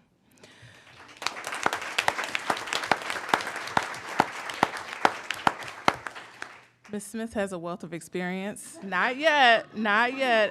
I have to brag on you just a little bit, and then you can go sit down. Ms. Smith has a wealth of experience, having spent 9 years in educational leadership roles, including principal of Winston Campus Elementary School in School District 15 in Palatine. She is an instructional leader with experience in dual language programming, special education, curriculum development, alignment, and implementation. In addition, her experience includes building a school culture that encourages open communication and positive relationships with students, staff, parents, and community members. Her educational background includes a bachelor's degree in elementary education from Southern Illinois University and a master's degree in educational leadership from Northeastern Illinois University. She will officially become principal of Algonquin Lakes Elementary School July 1st and will work closely with the school leadership team to ensure a smooth transition. Additionally, Ms. Smith will host a meet and greet opportunity with the school community prior to the start of the upcoming school year. She is joined here this evening by her fiance, Dean. Hey, Dean, thanks for being here. Please join me in welcoming Ms. Smith as the next principal of Algonquin Elementary.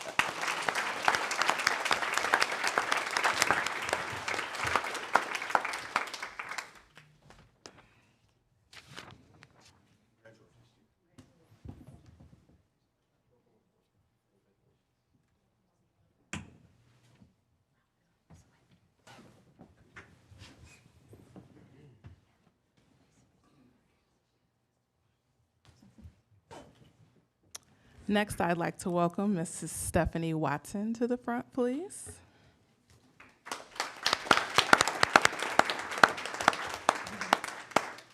Tonight, I'm pleased to introduce Mrs. Stephanie Watson as the next principal of Liberty Elementary School.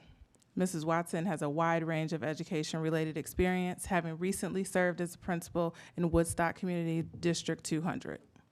While at Olson Elementary School, Mrs. Watson led the rollout of trauma-informed practices, facilitated staff professional development related to numerous literacy and math initiatives, and upheld the philosophy of a rigorous dual language program. During her tenure, she has also fostered collaborative staff relationships through professional learning communities, increased student academic achievement, and initiated school-wide positive reinforcement and behavioral expectation systems. Her educational background includes a bachelor's degree in elementary education from Illinois State University and a master's degree in educational leadership from National Louis University. Mrs. Watson will begin her tenure as well on July 1st at Liberty Elementary School. In preparation, she'll work closely with the team and host her meet and greet later prior to the upcoming school year. Joined this evening with Mrs. Watson is her husband, Nick, and her children, Rylan, Bryn, and Kinley. Thanks for coming.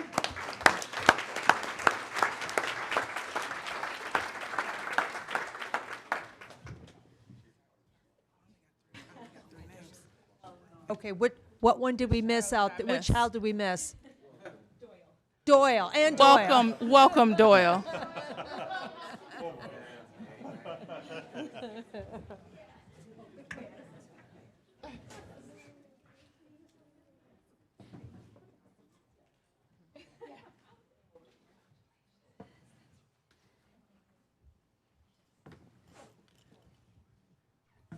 Yeah, one more for you tonight.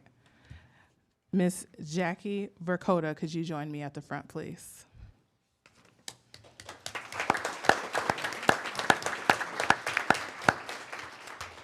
Tonight, I'm pleased to introduce Miss Jacqueline Vercoda. Would you like Jackie or Jacqueline?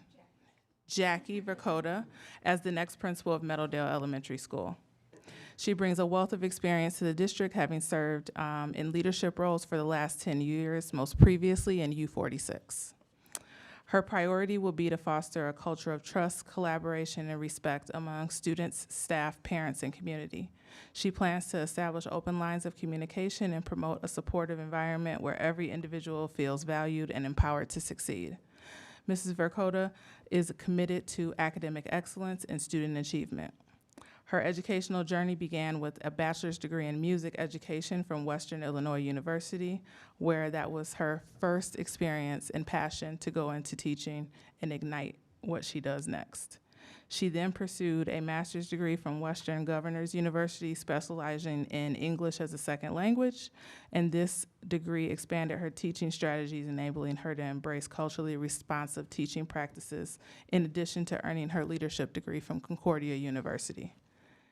As she begins her tenure as principal of Meadowdale Elementary School July 1st, she will also be preparing with her school leadership team and hosting her meet and greet opportunity prior to the upcoming school year. She is joined here this evening by her husband, Jason, and her children, Brooke and Carly. Did I get it right?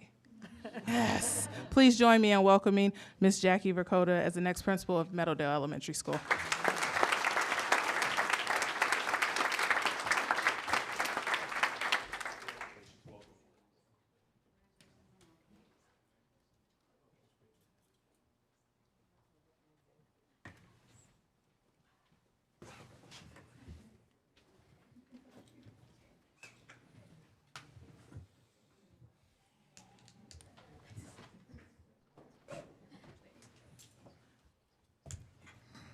All right, so that concludes staff introductions. And the last thing we have tonight, if you recall at last board meeting, we had a student from Hampshire High School who came forward to do a brief overview of their capstone project. And so tonight we have Ryan Neville, who's going to do a brief overview of superconductive modifications of pre-existing energy generators. And I look forward to learning about it because that sounds like a mouthful and I don't know about it. So come on forward if we can have you do your presentation.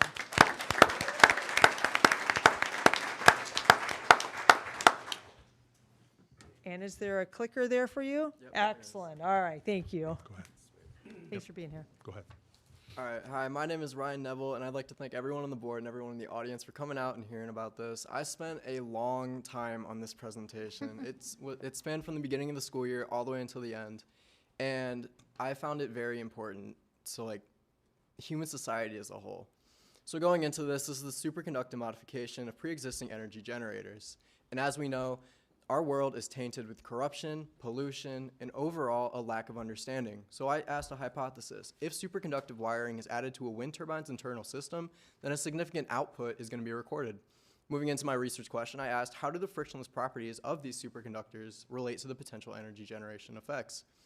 So I found a literature review done by Lee Grilly on the electromagnetic design of a fully superconducting generator within an airplane. And I thought, that's such a big leap for human society. And then I decided to turn, how can we benefit from that in an energy standpoint? And I looked at wind, geothermal, hydro, solar, and biomassive electricity generators, such as like a wind turbine or a solar panel. And then I looked through my objective. I needed to find the most potential energy increase. I had to determine the strongest wire, because if you don't know the best superconductive wire, how are you going to understand how to implement this in society? And finally, I wanted to calculate the significance of this increase to find how important really is this. My method, it's okay if anyone laughs, I spent weeks on my first draft and it got denied. And it was okay because I built off of that and I found my own theoretical physical way to test all of these wires, and that worked out so much better than I could have planned. To calculate the efficiency rates, I used Ohm's law, which is voltage is equal to the impulse multiplied by the resistivity. And I used 4 different types of wires: bismuth, strontium, calcium, copper, oxygen, barium, copper oxide, neodymium, titanium, and finally MgB2. So to go into my results and analysis, I found that BSCCO is the highest contender for implementation, with an almost 0 resistivity rate measured in omega centimeter units. It practically means that energy going in has 0 to no alternating current loss, which is the most important thing in energy society. My values and statistics were using many different equations, and overall I found that the best power curve was using BSCCO. Going into my significant results, we can see that the power yield in kilowatts was significantly increased when implemented to the BCSSO. Going into my limitations, I want to understand that this was done in perfect conditions. We still need more time to understand human society and how we're going to push this into the future. And again, understanding that these superconductors are going through a constant conduction percent, it's very important that we understand that there are issues within this model. And the implications to human society, this can be used for space travel, this can be used for nuclear generation without any negative output effects, such as nuclear waste.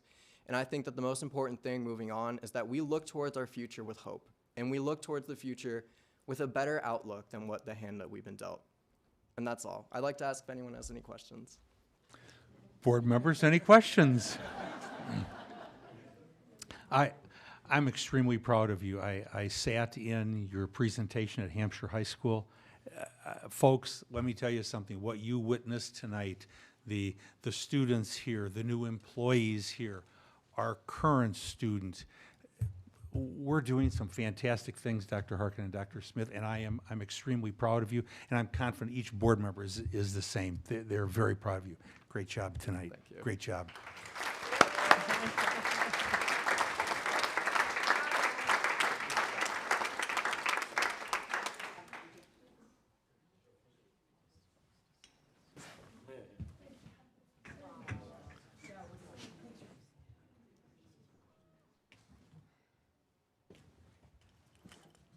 All right, and please, staff members that are new, feel free to head on out. We appreciate you coming here. I know you've got another job that you're doing, so thank you. We really look forward Congratulations. to having you here. Congratulations. And thank you, parents. And Ms. Erfurt, did she already leave? Thank you again for all you do with our students. Really appreciate it.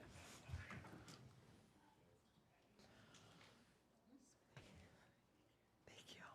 Thank you. And that concludes all of the recognition for this evening. Thank you very much. The individuals that are remaining here, I have 3 pages of rules of decorum, but I'm going to ask you something. Is everybody going to behave tonight?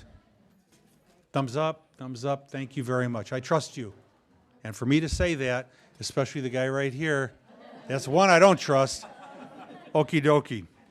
We have had 4 people sign up for public participation. I will call each of you up to the podium individually. Please state your name and relationship to the district and limit your comments to 3 minutes. Please note the following. Each speaker has been provided with the guidelines for public participation. If there are minors, they need to be accompanied by their parent or guardian. The board will consider your comments but will not dialogue or engage with speakers in this forum.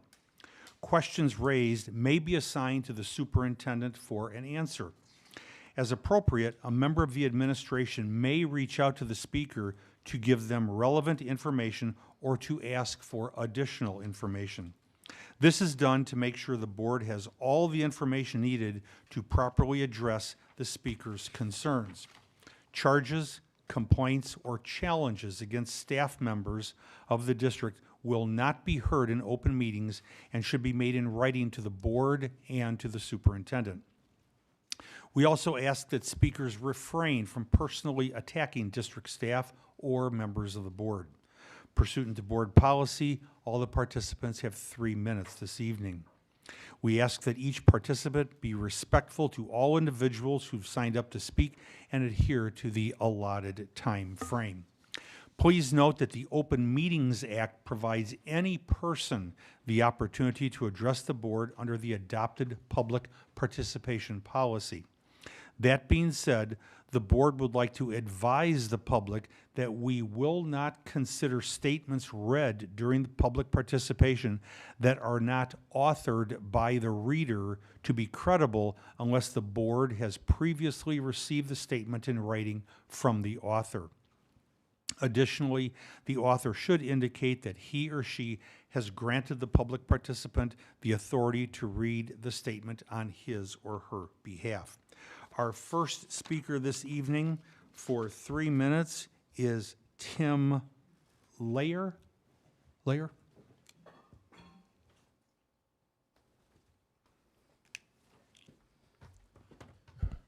Hello, everyone. Happy summer. I want to thank everyone for the opportunity to speak to you this evening. My name is Tim Layer, and I'm going to be a third grade teacher at Perry Elementary School next year. I have also served as a school board member, and I know the commitment and long hours you devote to this district. I would like to say how much I appreciate everyone serving our community. I appreciate also seeing many of you this year at Perry and being recognized at the board meeting in the fall. I'd like to congratulate Superintendent Harkin on her many years of serving education in many different areas. She has truly shaped many lives and will continue to do so. I also want to thank you for your support at Perry Elementary, from our coaches, Christina, Hannah, and Jennifer, to administration, to updated curriculum and supplies. I feel the students continue to improve academically. I am looking forward to seeing our district continually staying on the cutting edge. I'm excited to keep growing as a teacher in District 300 and help students be the best they can be. Thank you so much. Thank you, sir. Our next speaker for 3 minutes, Mike Williamson.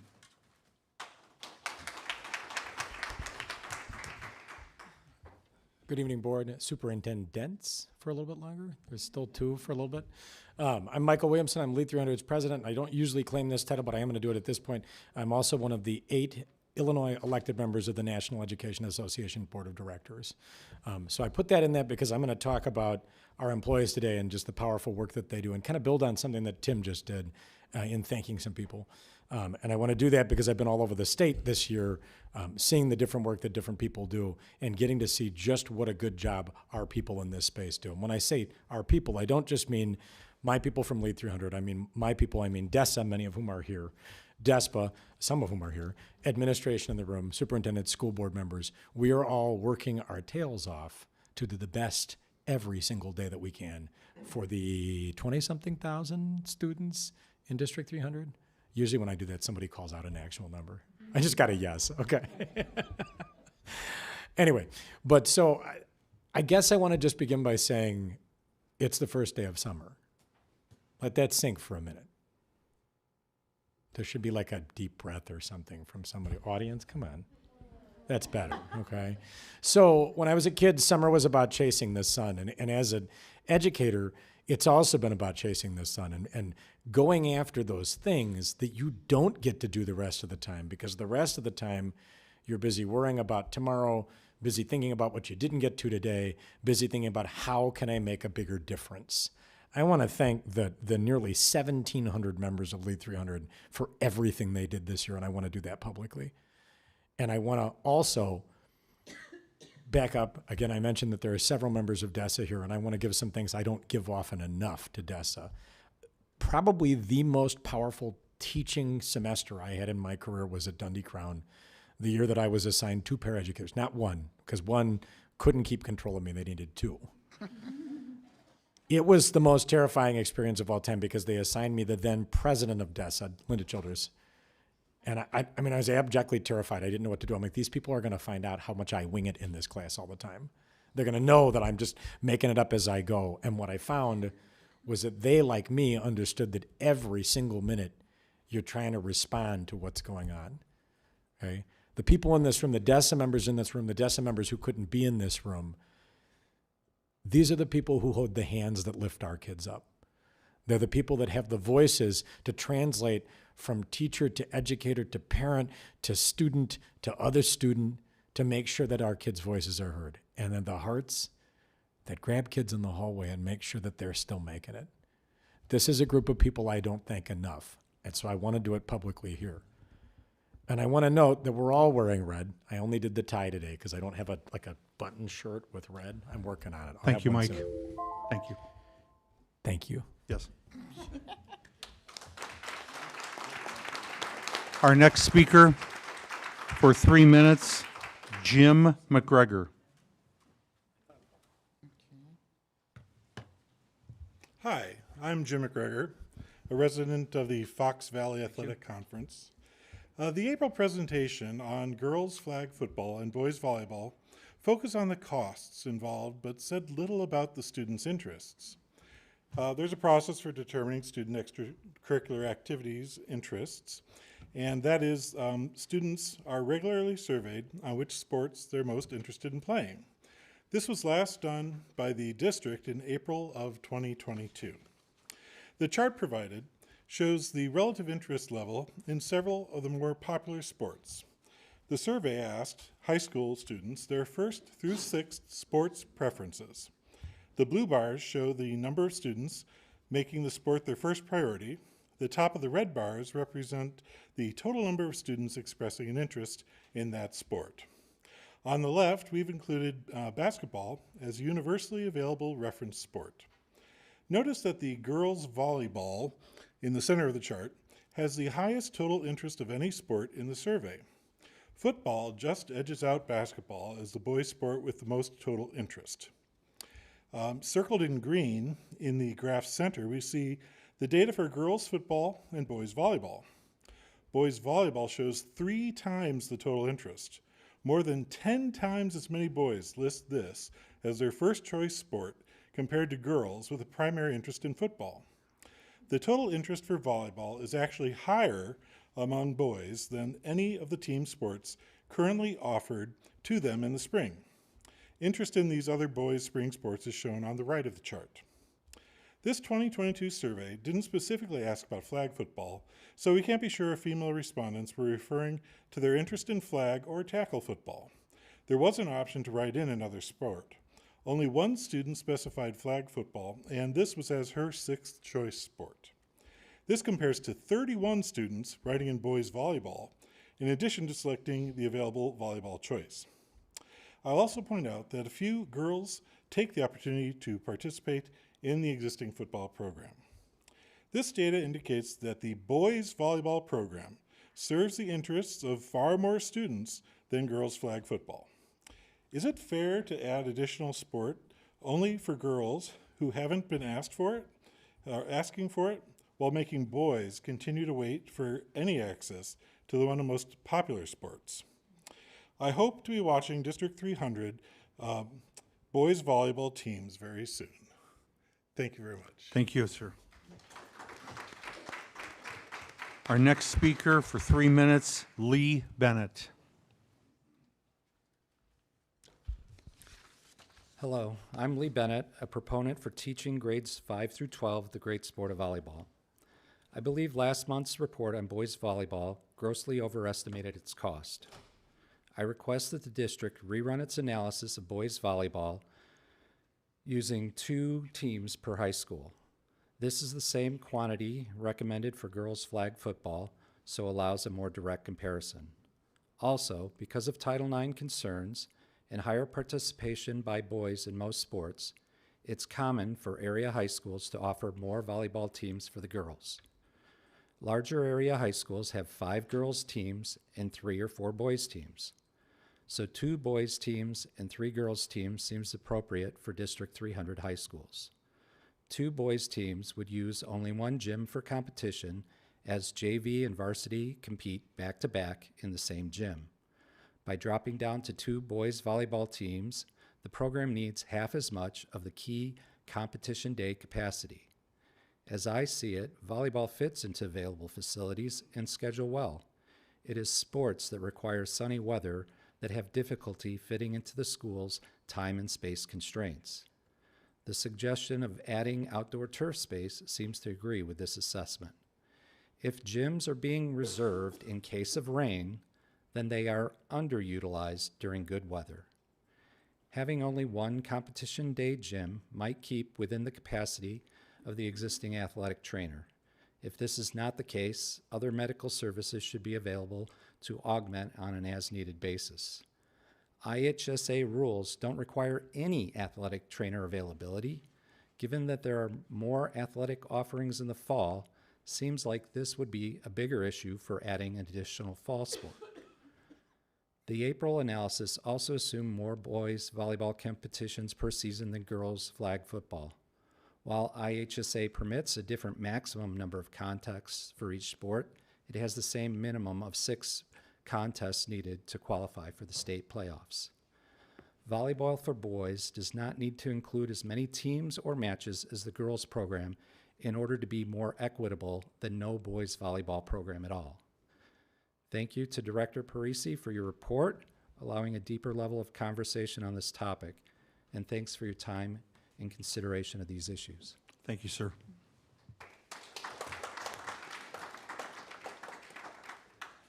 Dr. Harkin, Dr. Smith, Superintendent report. Yeah, so last up, we have Mr. Wetzel here to go over some wonderful graduation highlights, and I want to thank the board members that were there that day to help us celebrate. Really appreciate that. I think that speaks volumes to the supportive board that we have. So, Mr. Wetzel, I'll turn it over to you. Hello again. Thank you for the opportunity to provide a few minutes to highlight our graduating class of 2024. And as Dr. Harkin said, thank you for your support of the graduation ceremonies on May 18th. Our strategic plan serves to support the growth and achievement of our students, and the following slides will display the impact of our work as it relates to each goal area. This year, Dundee Crown High School had 636 graduates, Hampshire High School had 451 graduates, and Jacobs High School had 509 graduates, for a district total of 1,596 graduates. Keeping those numbers in mind, the next 2 slides are simply a snapshot of the academic recognition for this group of seniors. I'm not going to proceed through each number for you, but keep in mind some of these items, such as industry certifications, are ongoing and will keep increasing. I do want to highlight a few areas. This year, the District 300 senior class had 157 AP scholars, a significant increase over numbers in past years.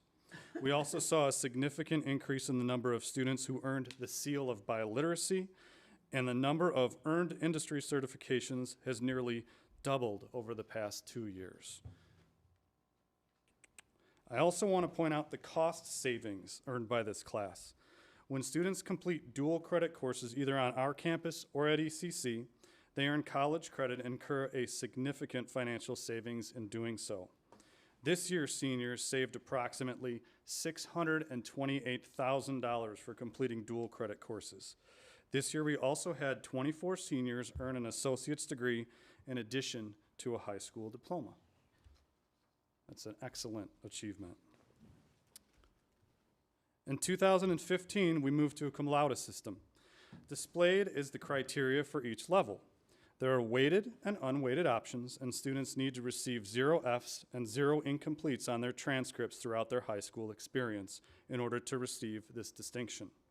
You can see the numbers by building, by level, as well as our district numbers, which are very high. Along with academics, we know that extracurricular involvement also matters a great deal. By building, I wanted to share with you the number of seniors this year who participated in at least one extracurricular activity beyond their normal schedule. This slide includes the number along with the number of seniors participating at the state level, as well as the total number of offerings. This does not include students who during freshman, sophomore, or junior year participated in activities and then decided, for example, that they were going to work during senior year or do something outside of District 300. This is just current seniors and what they did this year. So in terms of extracurricular involvement, these numbers are also strong, although as you have heard, we're still working to increase these types of numbers each year. Historical scholarship data. This data is self-reported by our students. The class of 2024 has earned approximately $19.5 million in scholarships. This is an impressive number. Note that this number could be even higher, knowing that some students choose to not self-report. It's a really large number. It's impressive. District 300 honors those who choose to enter the military. You can see the number of students by branch who are recognized as part of the graduation ceremony on May 18th.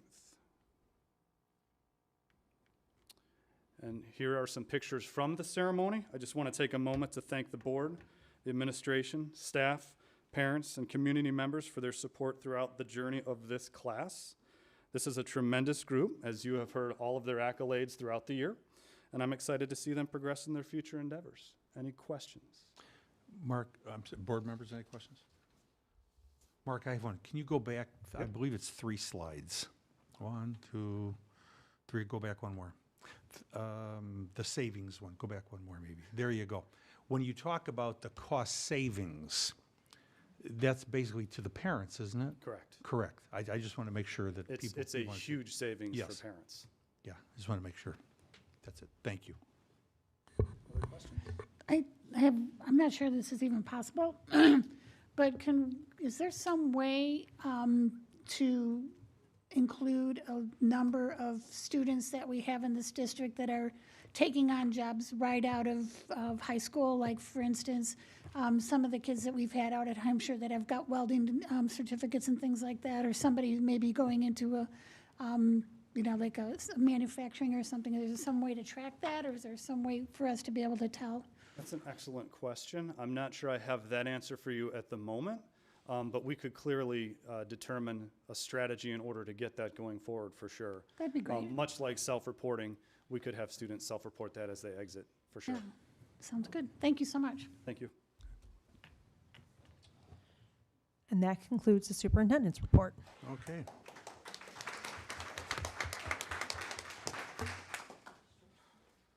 Item number 10, board discussion. Any updates regarding the standing board operations committee? Yes, the next operations committee meeting is June 11th at 4:30. Okay. Any board discussion? Moving on, item number 11, items for discussion. 11.1, Consolidated District Plan 2024 to 2025. Dr. Harkin. Yes, so this is something that we put together every year that's required for our grants and provide all the background for what we're going to use the funds for and how we're going to direct them. So we are just putting it on for a topic tonight, and then we would be looking for approval of it at the next meeting. But everything that's in the plan is typical and in alignment with our strategic plan. Okay. Item number 12 are the consent items under $35,000. Do I have a motion to approve the consent items under $35,000? So moved. Second. Madam Secretary, would you please take the roll? Zettler? Aye. McKindy? Aye. Scarpino? Aye. Thomas? Aye. Fiorentino? Aye. Burkett? Aye. Motion passes 6-0. Thank you. The consent items over $35,000. Do I have a motion to approve the consent items over $35,000? So moved. Second. Madam Secretary, would you please take the roll? Zettler? McKindy? Aye. Burkett? Aye. Thomas? Scarpino? Aye. Fiorentino? Aye. Motion passes 6-0. Thank you. Item 14 are the roll call action items. 14.1, approval of board policy review and revisions. Do I have a motion for the approval of the board policy review and revisions? So moved. Any discussion? I have a question. At some point, we were talking, I thought we decided we were going to establish a policy committee. And that hasn't happened to date. I was wondering what the status was, because I read through these every meeting that we get them, and Colleen does a great job of keeping an eye on everything and stuff, but I really think that we need, as a board, to pay closer attention to what the policies are that we're working under, and I think some things need to be revisited and looked at. So I would like to have a committee if possible, and it doesn't have to meet every month, even like maybe quarterly or something, where we could talk about things like that. Dr. Smith, that'll fall under your purview, so. I think that will be perfect for our governance meeting conversation that we have lined up for July to discuss what committees this board sees as important moving forward. Thank you. Okay. Any other discussion? Madam Secretary, would you please take the roll? Zettler? Aye. Thomas? Aye. Scarpino? Aye. Fiorentino? Aye. Burkett, aye. McKindy? Aye. Motion passes 6-0. Thank you. Item 14.2, approval of student discipline case number 3. Motion to expel student number 3 for the 2024-2025 school year for violation of board policy 7:190, specifically disobeying rules of student conduct or directives from staff members or school officials, engaging in any activity on or off campus that interferes with, disrupts, or adversely affects the school environment, school operations, or an educational function, including but not limited to conduct that may reasonably be considered to endanger the health or safety of students, staff, or school property, using, being under the influence in the opinion of a district staff member, possessing, distributing, purchasing, selling, or offering for sale any illegal drug or controlled substance or cannabis, violation of disciplinary warning and safe school plan. The expulsion may be held in abeyance in the event the student can provide proof of the successful completion of a treatment program through an accredited drug/alcohol counseling facility. The student must abide by all participation requirements prescribed by the treatment program, or the student will serve the entire expulsion term. Upon return to the district, the student will administratively be placed in an appropriate educational environment. Do I have a motion for the approval of student disciplinary case number 3? So moved. Any discussion? Madam Secretary, would you please take the roll? Fiorentino? Aye. Zettler? Aye. Burkett, aye. McKindy? Scarpino? Aye. Thomas? Motion passes 6-0. Thank you. Item number 14.3, approval of employee discipline case number 4. Be it resolved by the Board of Education, herein called the Board of Community Unit School District 300, Kane, McHenry, Cook, and DeKalb Counties, Illinois, which is the district, as follows. Number 1, the board herewith finds and determines that evidence shows that Kelsey Bombalis, a tenured teacher in the district, failed to comply with Section 1 of Board Policy 5:120. Number 2, the President and Secretary of the Board are hereby authorized and directed to serve or cause to be served on Kelsey Bombalis a 1-day unpaid suspension and a notice to remedy substantially in the form of Exhibit 1, attached hereto and made a part hereof. The notice to remedy also references directives which, if not followed, may result in the employee's dismissal. Number 3, this resolution shall be in full force and effect upon its adoption. Number 4, the 1-day unpaid suspension will be served on a date to be determined by the Assistant Superintendent of Human Resources. Do I have a motion for the approval of employee discipline case number 4? So moved. Any discussion, board members? Madam Secretary, would you please take the roll? McKindy, Aye. Zettler, Aye. Thomas, Fiorentino, Aye. Scarpino, Aye. Burkett. Aye. Motion passes 6-0. This vote is adopted this 28th day of May 2024 by the roll call vote that was just taken.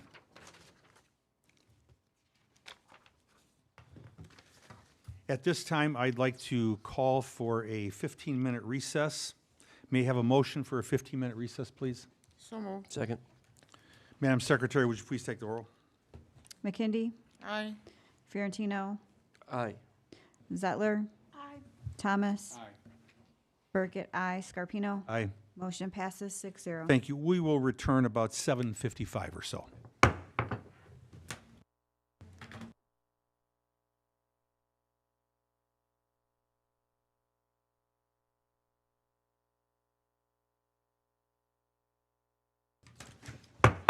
I'd like to reconvene a meeting of the Community Unit School District 300 Board of Education to order for Tuesday, May 28th, 2024. Madam Secretary, would you please call the roll?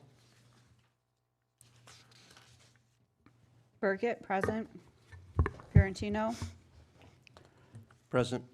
Gauthier, McKindy, Scarpino, Present? Thomas, Present.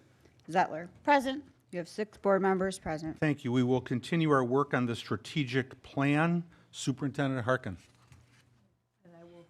Turn it all over to Dr. Smith. She's got the stage from this point on out. Okay, Dr. Smith. So just to bring us back to the agenda, so now we're on point 3, which is how do we perform on our 2023-24 priority tasks. So we're going to take you through just a reminder of what those were, how we measured them with our KPIs and some of the activities that we completed through the school year. And you are now back in that flap in your binder, and you have an activity page that says strategic plan workshop activity, and it has some rating scales and some sections for comments. It should be in your front envelope on the left side of the binder. It would have been mixed in with your SWOT chart from part 1. Looks like this. So Yep.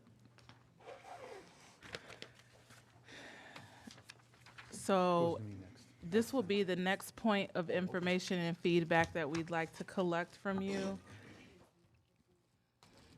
as we go back with the team and review what we'd like to bring forward for discussion and feedback for the 24-25 priorities. But we first would like your comments on the direction we took this year. So we're going to each take a goal and give you a quick update and take questions, and then ask you to rate the areas and give your comments on this, which I will also collect later.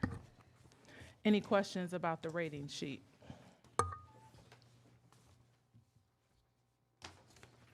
Thank you. So how do we perform? Here you will, go ahead. You all know that in your packet after the tab, all of the PowerPoint presentations in the binders as well too. Have you found those in there? So if it's easier for you to follow along, we do have paper copies. So in tab, I believe it is tab 3. If you can get to there, it's easier for you to follow along with the paper copies. They're in the binder. And it's the orange 3. It's behind there.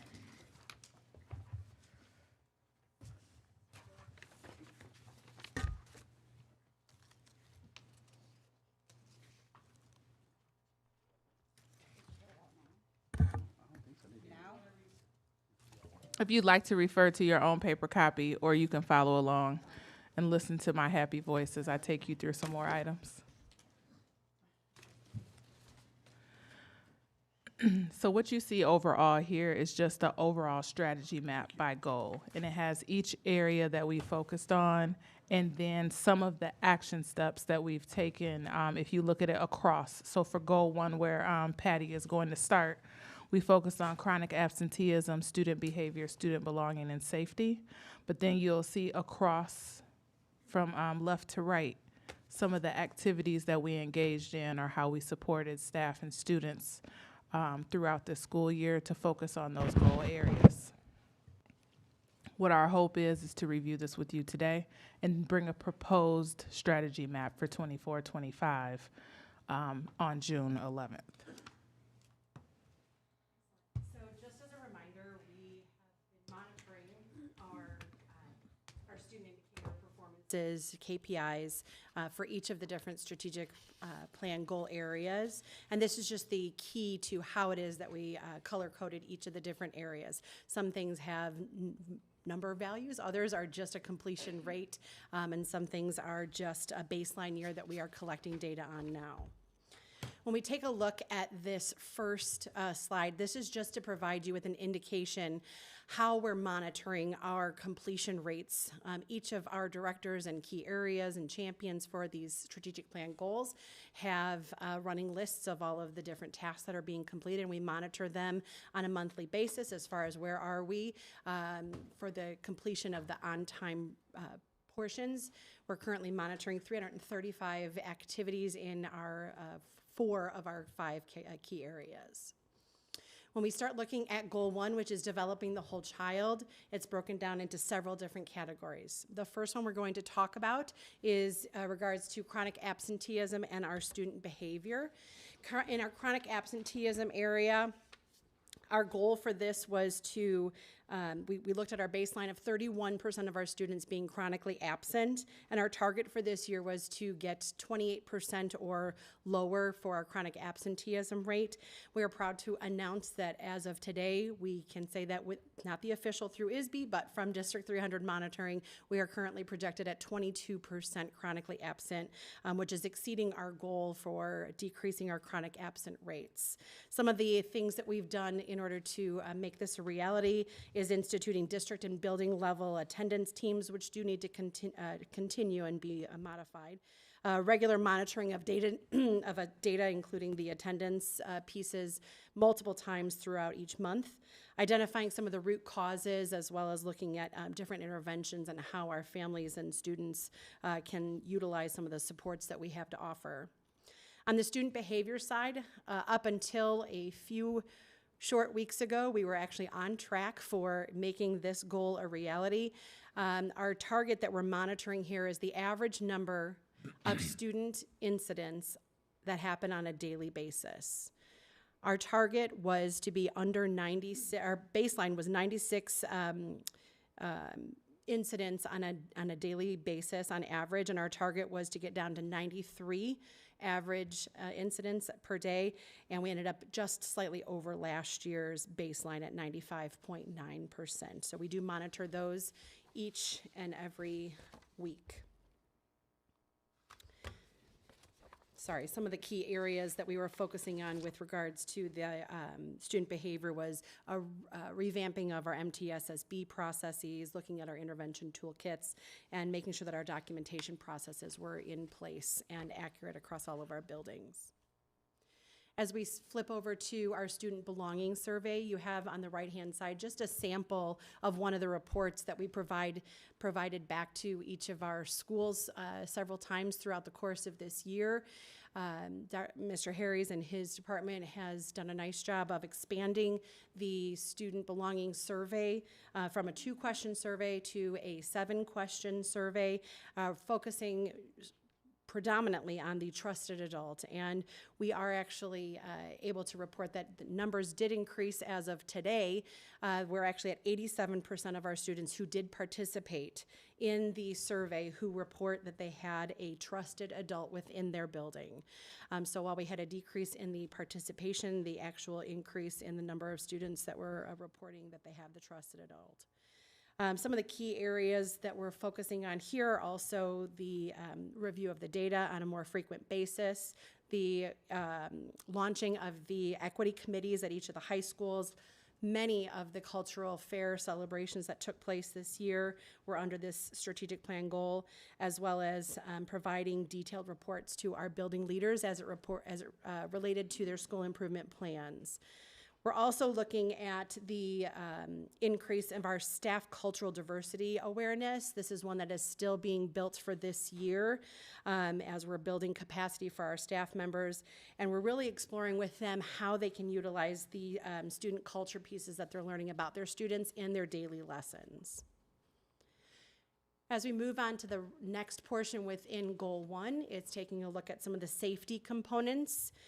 Some of the measures that we were looking at is about our building safety improvement plans that we would have our staff members attending, all of our presentations that were presented by Todd Rowling. Making sure that we had our staff morale safety score. We were monitoring that throughout the several iterations of the surveys that were set out. Making sure that we have transparent building level safety committees, and making sure that the safety drills are practiced on a regular basis and that we have good data collection processes for that. Just important to note at the bottom of this is looking at the Net Promoter Score for what's the ultimate feeling of the staff members within our district as it relates to safety. And the farther things are to the right, that means the more positive the answers are. So generally, the staff members are reporting that they are feeling safe in our schools. Questions that you might have on that component or items that you might need to just jot down? Board members, anything? No, good job, good report. So before I jump in, we'll go to, if you don't have any questions, if you want to go ahead and look at your activity sheet. How satisfied are you with the district's overall performance in these strategic priorities for Goal 1? And so Patty just gave that overview. And if you just want to add any comments here that you want considered as we relook at these priorities for next year, and if you, on a 1 to 5, were satisfied or dissatisfied with our progress in these areas. Sorry, can I ask, on slide 168, what the information we have in the packet is different than what was on the screen for chronic absenteeism? The updated number? Yeah. Because we had new information today because Okay. the packet was printed before the last day So of it was school. 22. So it's 22, I can go back. And the student behavior, There okay, you thank go. you. Yep. So it was better the other day, sadly.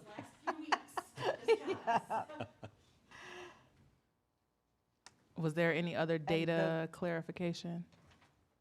And the target for chronic absenteeism was 28%? Yes. Okay.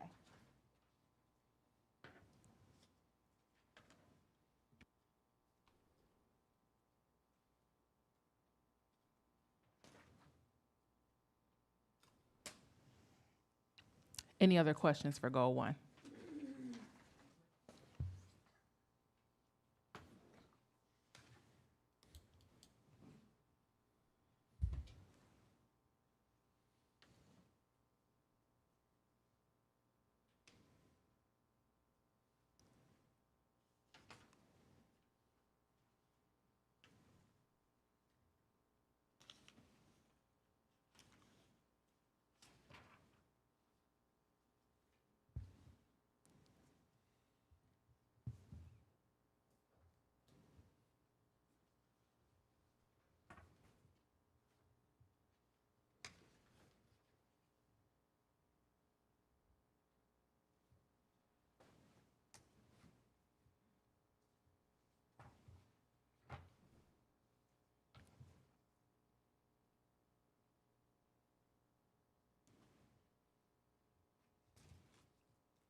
Okay, goal 2.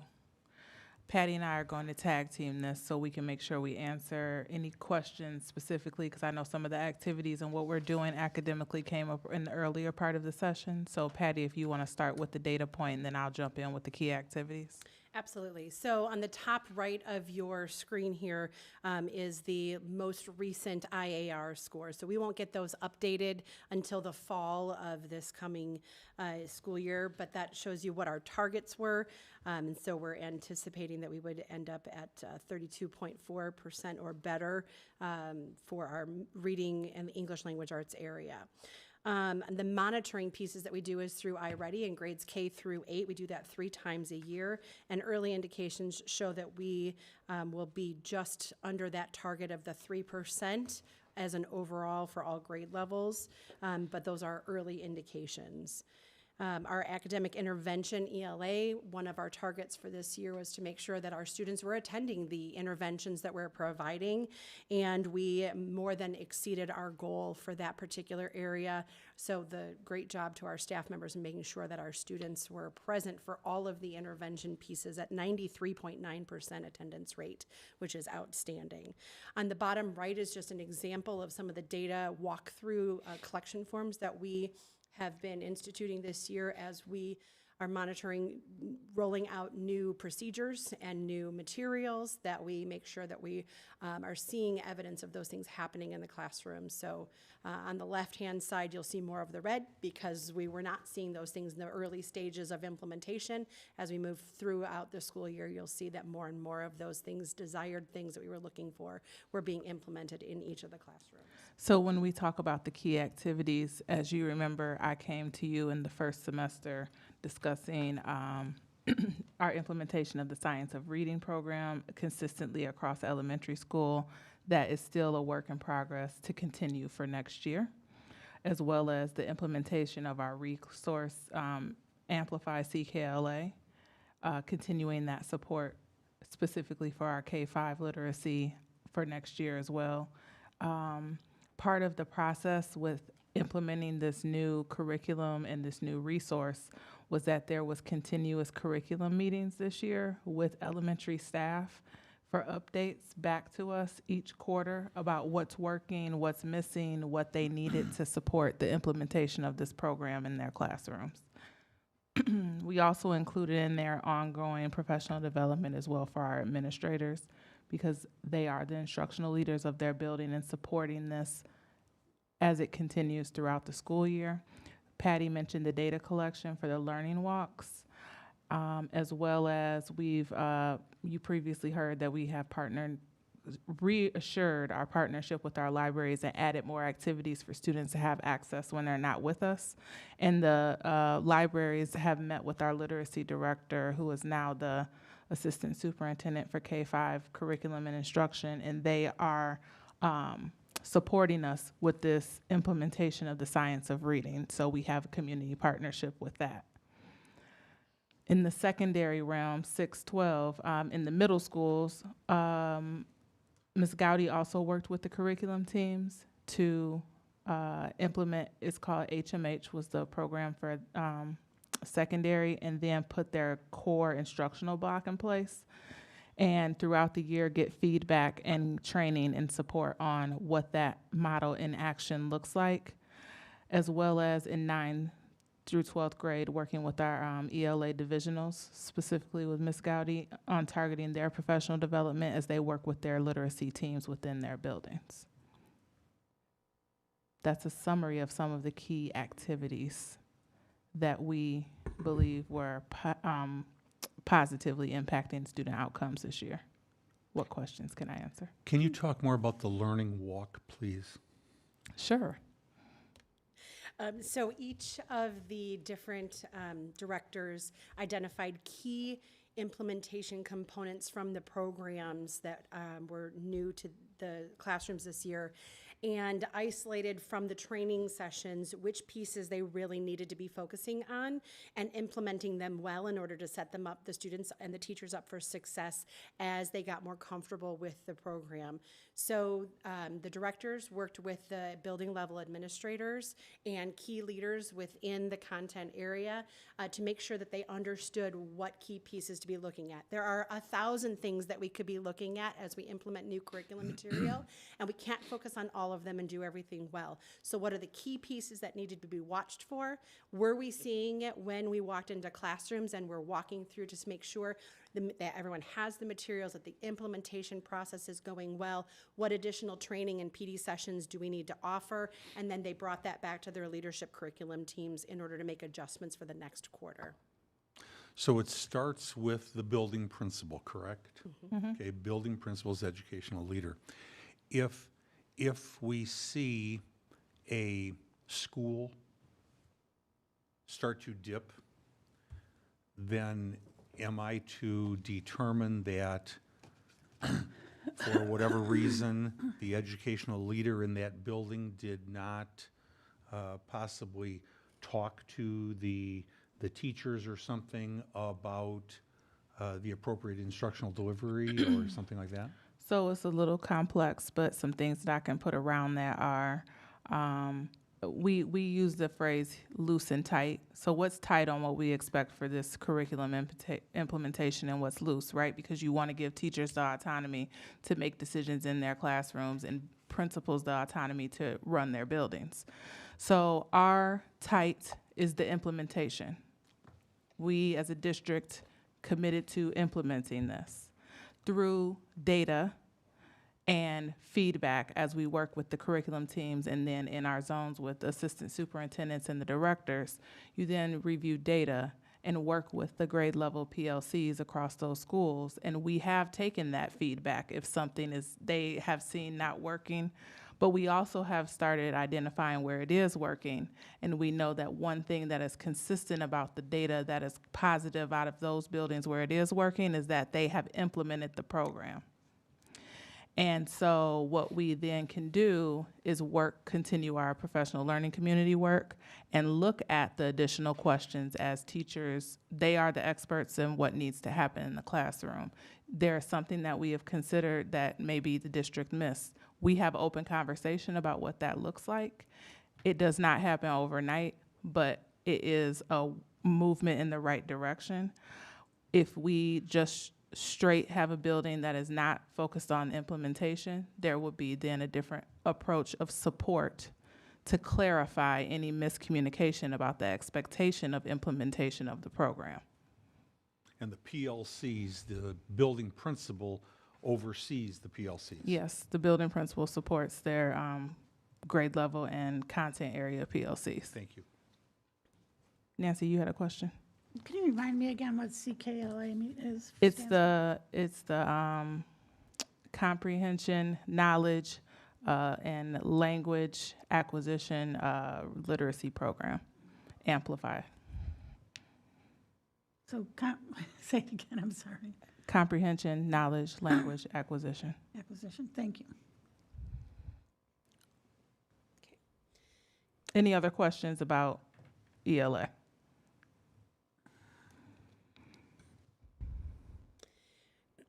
Similarly, taking a look at our math data, again, we'll have IAR data in the fall. Our target is to get above that 26.7%. We look forward to seeing growth in those areas. Our monitoring, this actually, we do have some new data to report for you today, indications are that we're 29% of our students are predicted for the on level in our monitoring as of iReady for grades 3 through 8. So we look forward to seeing how that translates to IAR. In our academic intervention attendance for math, we were slightly below the reading, but still well above our target of 79%, with a 92.2% attendance rate for our students. At the bottom of this chart, again, what was occurring in our math department was professional development was being provided on the math workshop model, and as components of the math workshop model were being delivered to the teachers, to the leaders within the buildings, we monitored those particular strategies again through building walkthroughs similar to the reading areas. You'll also see there that we have focused on a partnership with Solution Tree for our secondary schools. And we've been able to have administration work through that with the director this year, just about math discourse and student engagement. We monitored those engagement strategies, and our focus here would be, we heavily, as you know, you've heard me report out about ELA, and we are picking up that momentum now with math and hoping that continuing what we put in place for ELA and then putting a tighter focus on math over the next year, we'll be able to see the progress right behind ELA with math as well. Any questions I can answer there?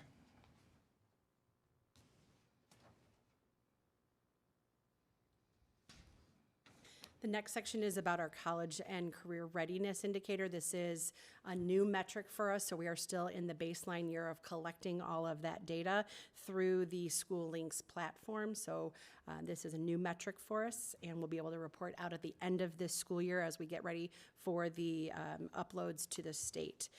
We will also, later on this in June, be uploading all of our advanced coursework final numbers to the state. Right now, we are on pace to well exceed our number of students that were enrolled in advanced courses. As of the fall, we were at 2,147, which is well above our target. You can see some of the key activities, and you've heard Joe Shasowski share some of these throughout the year as well, of making sure we're aligned with the state directives, adopting the PACE framework that functions for 6th through 12th grade, approval of 2 additional college and career pathway endorsements, and submission for 3 more. I think it's 4 more. 4 more, yeah. He's a go-getter, so I won't be surprised if it's at 5 by the time we come back. Rollout of School Links to increase student engagement. And so the hope with School Links is this is packaged, and it has so many options for us, for students to be able to track their future, starting in 6th grade all the way through 12th. And so our overall goal is to get the momentum with that program that we have at 9-12 with 6-8 as well. And I think some of the questions earlier about the additional data points about our students that choose careers, I think that School Links over time will be able to provide us some of that information as well, and then continuing to integrate those indicators into future decisions. Steve? I'm fine. I'm struggling with the whole rating on this one, right? Because we don't have a lot of background. We have what we have. I'm wondering if we can we take and use those same districts that we use as comparators and tease some of these sections out? Maybe not all of them, but some of the key sections as it relates to college and career readiness. Maybe some of that data will be in the state information, but short of that, Comparison numbers. Yeah. Yes, we can work on that. Okay. Yep.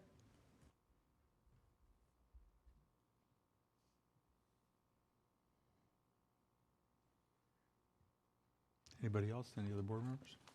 Any other questions about this area? Okay, we're going to take a look at Goal 3, which is about developing great staff and great leaders. I'm sorry, Patty. I want to give them just a minute to write. And I did make the note. We have the note, Dr. Harkin and I, about the comparisons.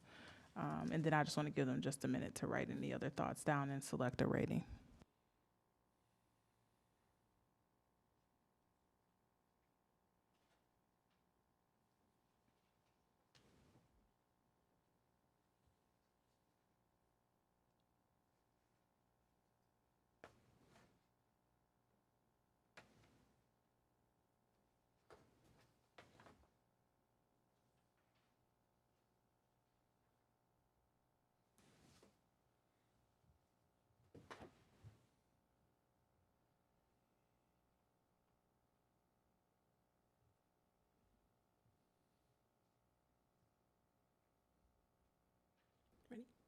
Okay, we're going to move on to goal 3, which is looking at developing and retaining great staff members. The very first data point that we have here is about our new hires, and our goal here was to increase the percent of staff members that self-reported not as being white. And our goal was to get this from 23% to 25%, and we exceeded that target by getting it to 28%. Having diverse staff with our retention rates, our target for this was to move from 79% to 81%. This year we exceeded that goal and ended up at 86%. And the diverse staff under the highly effective category, we are still in development on, and I'll update you in the key activities areas.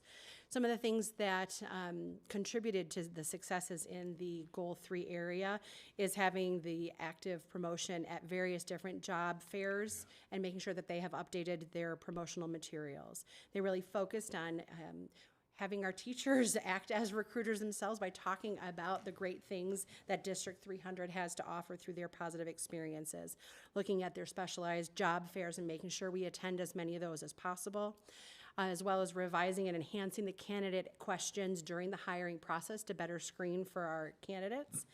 Completing the first stay interviews to understand why do District 300 employees continue to stay with District 300, as well as the beginning portions of developing metrics on measuring the effectiveness of highly effective teachers as it relates to student performance and growth.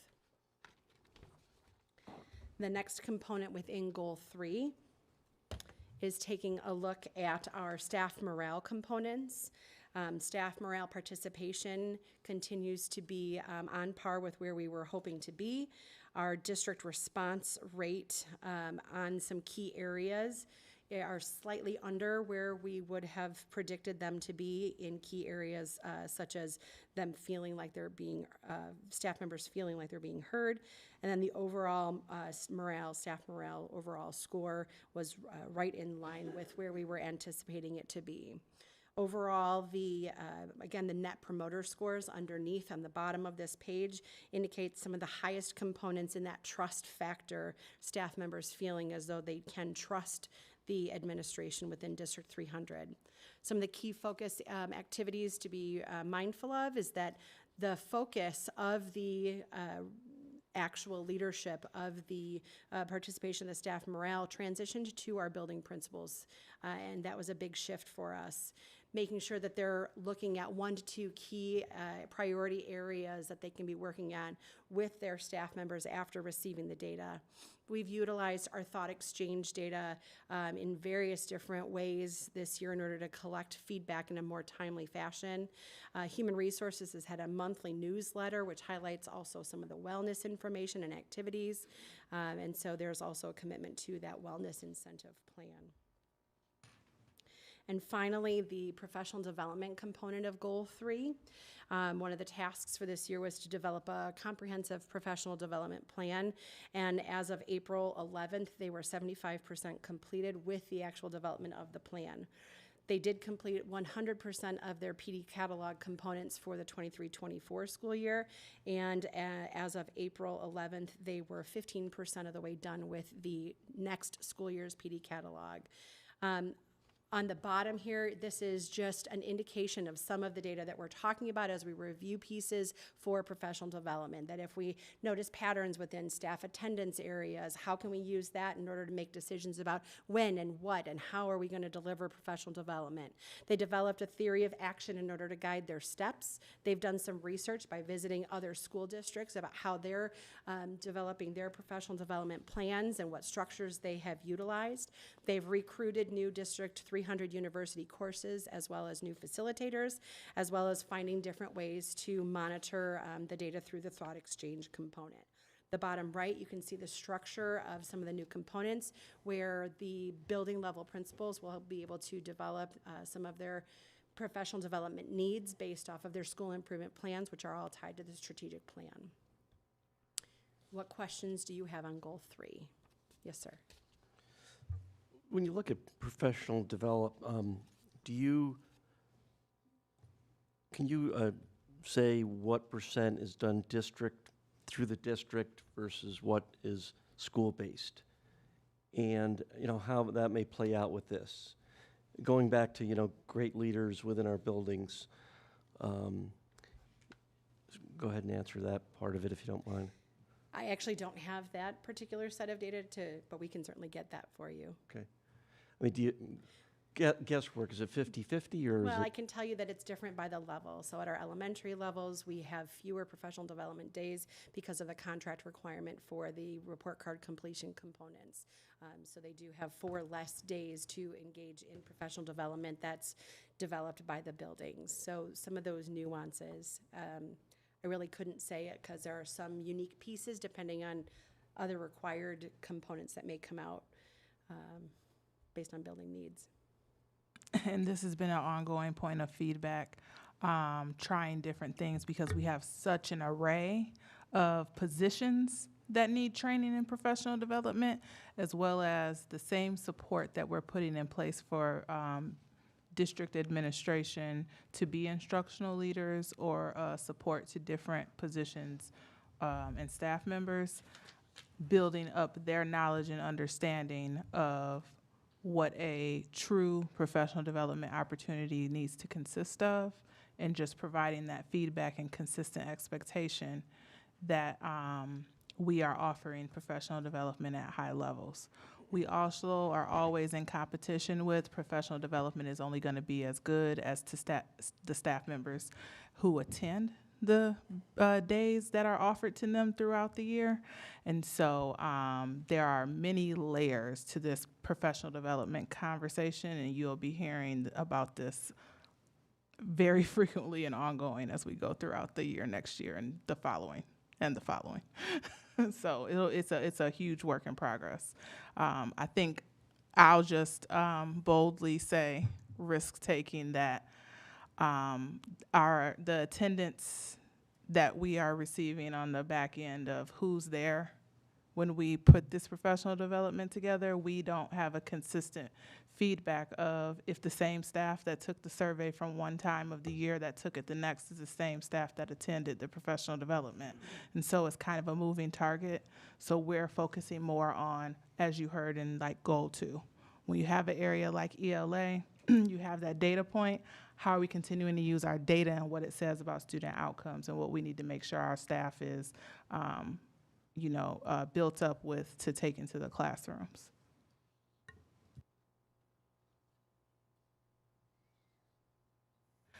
We also do frequent surveys at the end for feedback that we can share back to the building administration so they know either, one, if it was a district-led professional development, we take that feedback and we disseminate it and we try to use it to make the PD better, or we repeat something that we receive good feedback on.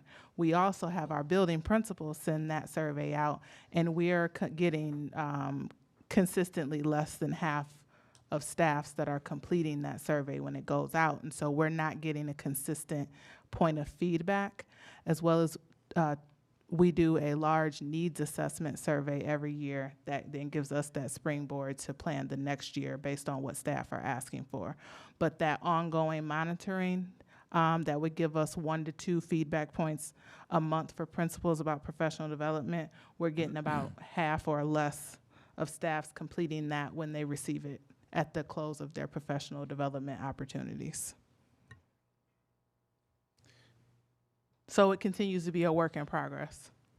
Other questions? Go ahead. Diverse staffing.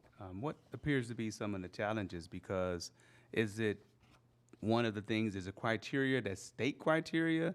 Is it, because some people may not have the education background, but they may have real life experiences that may translate to education. That's the first question. The second question is bonuses allowed, like hiring bonuses? I don't know if you all can do that or if that's an issue, to try to retain or get some, diversity into the district. I think hiring bonuses would be a perfect thing for you to put down on your comments for us to consider to bring back as a point of conversation, possibly. And the other question is, I think it's the balance of what we have as an opening right now that has required certification and expectation from the state that it seems to be, that's our first priority, right? Are the positions filled that we need people in front of kids? Those are the first priority positions. And we do great in some areas, and some areas we is a work in progress, right? So for that part, the certification must be there. I think to the second part of your question of if I have some type of something that I can bring forward to the organization, I think that continues to be a conversation about what other opportunities do we want to make available for kids, and what does that look like in partnerships or with community partnerships or other extracurriculars that we want to make available to community to draw and attract diverse staff. I would also think in a just- roundabout way, I would just answered add that. There is an actual teacher shortage across the state. So I know that that is something that we continue to struggle with, just getting teachers into education. I think it could be that certification. I think it could be that certification, that state certification, 'cause I know they have the same issue in Michigan, where it's that certification that's really, from what I hear, is not even needed. I mean, I've talked to several teachers that it's like, what is it for? The questions that they ask, I've known teachers to take the exam 8 times before they pass, and it says it has nothing to do pretty much with education. I know it's not our control, but just bringing it up. Thank you. Dr. Smith, I'm looking at the bottom graph, teachers / absences. Then I'm looking at above that where it says absence reason. I'm just wondering, like if somebody is on professional development, I see there's 1,678. Are those absences due to professional development, are they incorporated into the bar graph at the bottom? They are. Yes, They are? yes. Okay. Okay, so they're here. An they're just- example of the professional development absence, just so you have something to refer to, is when I spoke about those curriculum teams that meet, that give us ongoing feedback. That's one of the reasons that staff would be absent for a day. Or if we're offering an opportunity for K2 teachers for ELA, CKLA, that could be a professional development that they are out for, as well as traveling to conferences. Yep, thank you.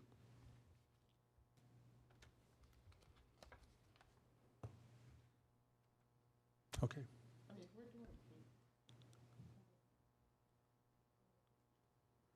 I mean, if we're doing PD within the district, how is that considered an absence? If you're not in front of kids, you're absent. Your day-to-day job is to be in front of kids. So it's the way we have to report the absence. Okay. All right.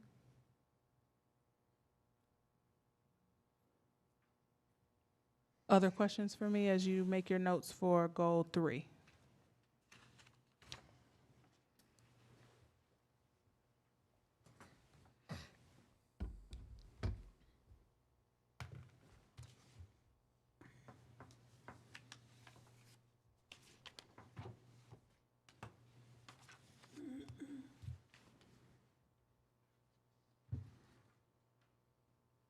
Mr. McGinn?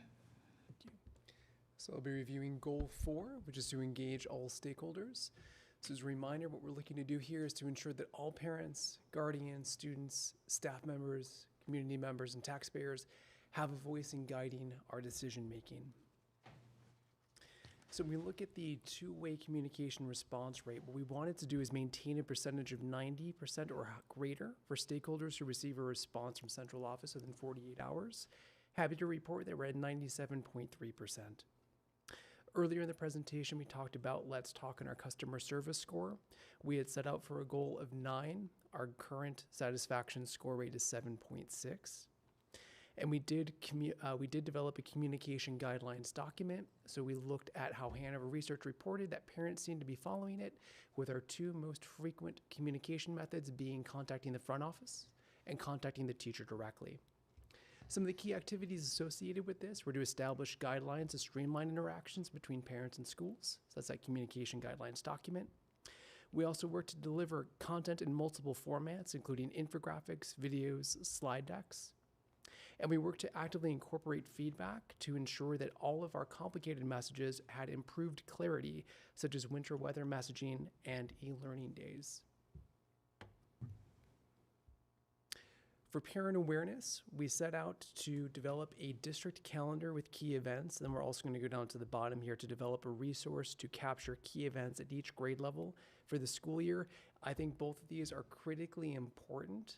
We are currently at 20% of these, so we'd love more time to be able to work through these. I think this would be a tremendous resource for our parents. And then we did see through the earlier presentation that our 5E Parent Essential Survey for parent involvement is currently at 40. So that was the baseline that we arrived at this year. Moving to the upper right-hand portion of the slide, we worked to develop a strategic plan communications plan. We also worked to increase the number of stakeholders who have an awareness of the district strategic plan. We established a baseline earlier this year. 84% of respondents said that they were aware of the district strategic plan. We are currently surveying the community now to see where they are in May, and we do know that the final result will be somewhere in the 80th percentile. So we are in line with that. And I think for me, one of the most important metrics that we have is asking parents about the district's Net Promoter Score, the satisfaction score. Here we're asking parents to rate the district on a scale of 0 to 10. When we did this earlier in the year, the result that we had was 6.17. There were over 1,000 results or 1,000 respondents for that. We are currently asking parents to participate in this survey again. We are currently over 1,000 respondents, and we do think we are going to see growth here. Early indications say we are going to grow into the 7. So we're going to go from 6 to 7. So that's definitely some progress there, something to be proud of. Key activities associated here was that we created a specific strategic plan communications plan aiming to increase parent and community awareness of district initiatives. And as we talked about, 84% of respondents were aware of the strategic plan. While not mentioned here, we are proud of our Hanover research study as well, with 76% of our parents communicating that they have a very high or a high satisfaction rate with district communications. Happy to answer any questions. I just have one question about the two-way communication. I know you all do a great job of surveys, emails, but, for the old school parents, traditional mailings, or maybe adding some text messaging may help generate some more feedback because, everybody's not on their cell phones. So, so maybe since a mailing, if it's that important, I don't know what the cost would be with that, but I know Postal Service have ways around it. Well, I shouldn't say around it, but help you with the cost, direct mailings. So that may be another way to generate more feedback as well. That's wonderful. Thank you. Just to piggyback that, real old school was our strategic plan. Susan, you probably remember this, was done biannually or quarterly. I can't remember, but they sent a strategic plan out. Yeah, what we did, actual newsletters. Yeah. Right, yeah, we Yeah. used to do that, and they were underwritten by various people, so Right, it was really right. low It didn't cost cost to the us district. much, but Yep. I know as a parent, I read them. So I just piggybacking off what you said. I think we still all struggle with the true two-way piece, which is traditionally forums where people can tell us things and we can hear things like public participation. We say something, they say something, versus one-way communication, which I think, I'm a little biased, but I think what you all are doing is tremendous. I mean, the weekly information that comes out from our superintendent through your office, outstanding stuff. But do we really have the pulse of the parents and community members? And I know you're working hard to ascertain that, but that's what I think we all struggle with. And I know as a board member, that's high on my list because, that's why I was elected. That's why we all were elected, right? To understand what the people really want. And so, not a knock on anybody or anything, just saying we just got to keep working at it because I sense that when we try to do something, we still have apathy. And we have a great community, but how do we reach them? So. I just want to add with that as we further discuss, because all this information we'll take and we'll further discuss. I think when I hear the two-way and the open, I think I heard you say open forum or open opportunity. I think what would be critical for us to discuss with something like that is, what are the ground rules that we are going to implement and stick to, if that is something that we would further discuss in the future? Because I think what would be critical with a open opportunity with like that is, are we all on the same page about the purpose of the activity, the outcomes, and what will be tolerated and what will not? Right. No, that's fair. And, you know, we have them. So we have the parent committee and we have a group around diversity, right? So those are, to me, two-way successes, right?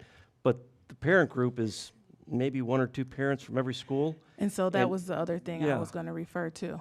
We also can't exhaustively meet constantly for every single initiative that comes out. So I think it's critical for us as a team, I'm talking about this role right here.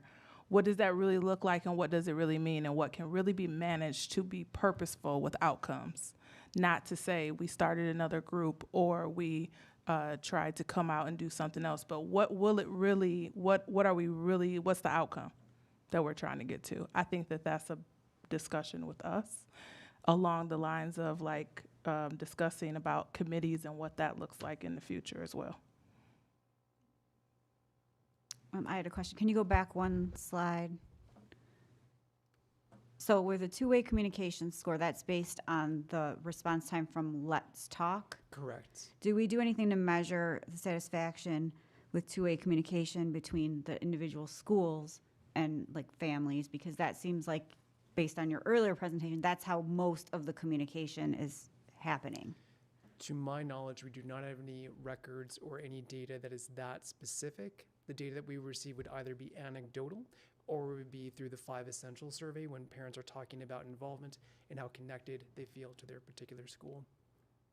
Okay, to me, that seems like an area, if there's a way to talk about in the future, to look into that, because if that's where most of our communication is happening, we don't have a pulse on how satisfied, and I don't know what mechanisms there are for that, but that just might be something to look at to see, is there a way to capture feedback when you've, you know, messaged your teacher, or, you know, and again, I know we can't, like, all get bogged down in that work, but it just would be something I'd be curious to hear more about solutions for. I just want to add on top of that, when we think about something like that, right, we want to also, again, weigh what time people have in their turnaround and the expectation of, I might want something in an hour, but we have to remember that teachers aren't. Like every time someone sends it, I just want to, as I hear you Yep. guys saying this, I want to put Yep. these things in the room. So I'm just starting to identify, as we have to make these decisions, things that we will want to consider in making those types of decisions. Certainly. Anything else for Anthony? And don't forget to do your rating and put your comments down on goal number 4. Thank you.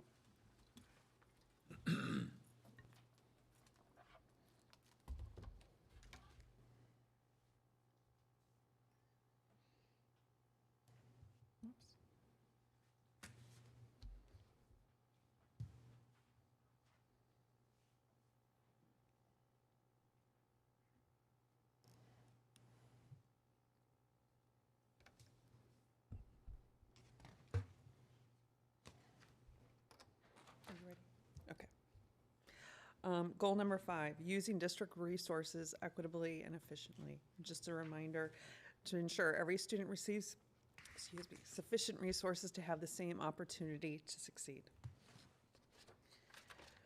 When we look at the EROI process, which is academic return on investment, or what we call education return on investment, we are at 100% completed. A group was trained by the district management group on the academic return on investment process. Our internal process was developed and applied for various initiatives. With establishing this process, it will allow us to examine initiatives determined by Dr. Smith in the future. As far as academic return on investment, education return on investment for technology, that one we have is 70% completed. A technology inventory was completed along with analysis of our digital applications. Unfinished is to develop a technology replacement plan and analyzing the district's technology tools. And last but not least, our master facility plan. We're at 62% completed. We've collaborated with our external partners to capture comprehensive assessment information with the organization's core values and guiding principles, focusing on optimizing student learning environments, safety systems, and mechanical systems. We've completed the building utilization study, and currently in progress is the development of the comprehensive plan, which will lead to a 5-year budget allocation for all of our facilities. And that is where we are with Goal 5. Questions for Ms. Porter? Does this take into consideration, I believe in the board meeting, we talked about the enrollment, what is going to go up like 400 or something? Okay. Is this? That is included in the master Included. facility plan. Okay, Yep. okay. We take all of that information and Yeah, include it that's in there. important, yeah. Okay. Any board members, any questions? Okay. As you're making your notes and doing your rating for Goal 5, I want to wrap up a couple talking points. So I would like to collect all of, I like to collect things at the end of the night. If I could collect all of your feedback, and we would like to organize that information and bring back some things that you asked for June 11th and go through this and write up some 24, 25 priority tasks and bring that back for discussion that night. I truly appreciate this evening, like pushing us to what those comparisons are, thinking about different ways that we can approach doing things, bringing things back that you saw that have worked before that maybe we need to discuss, and we want to bring all the, look at what's reasonable or what we think we can accomplish at a high level, not just say that we did it.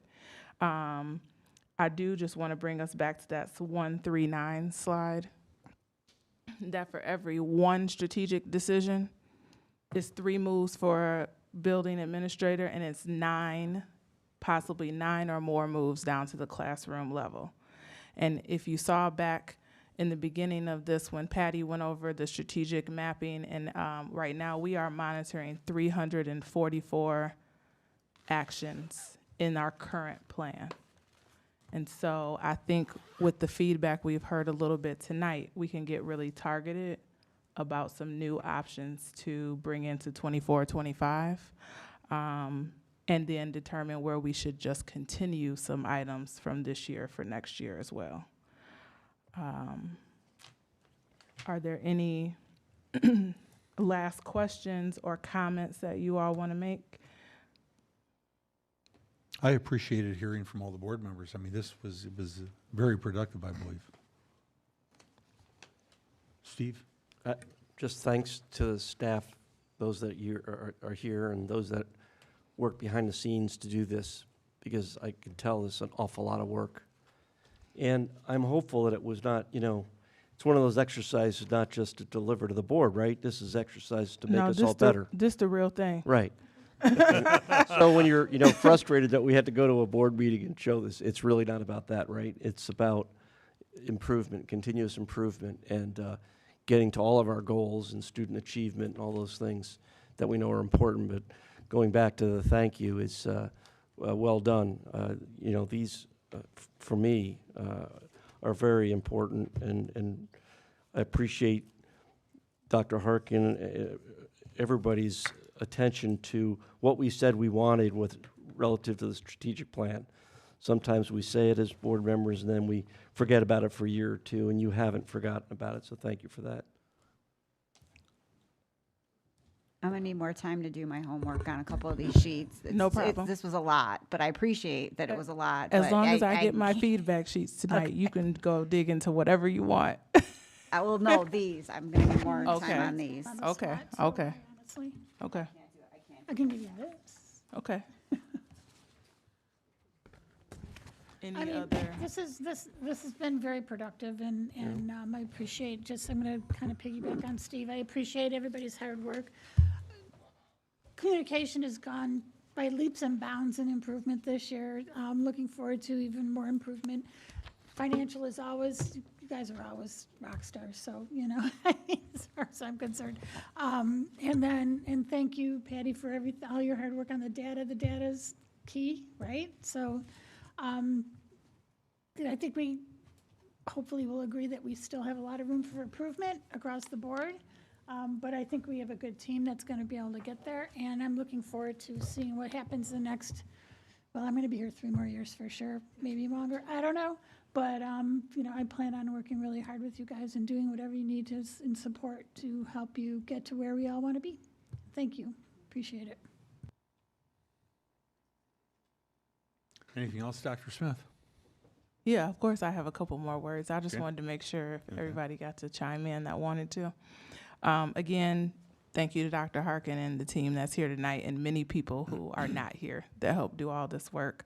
I do just want to bring us back to when we talk about our literacy data and how far we've come with that and what you saw happen at Perry and at CMS. I just want to bring us back to when we focus on a few things very strategically and intentionally that we can get the outcomes. And so those are the things I keep bringing our team back to as we put these things in front of you. And so thank you, and I appreciate your time. I would love to see the specifics on the stuff that you guys did at Perry and what you thought worked and what you think we can translate to other schools in the district. You already saw most of it. It's in motion.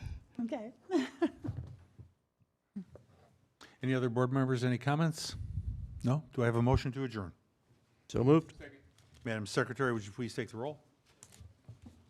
Fiorentino, Aye. Thomas. Settler. Aye. McKindy. Aye. Scarpino. Aye. Burkett. Aye. Motion passes 6-0. We're adjourned.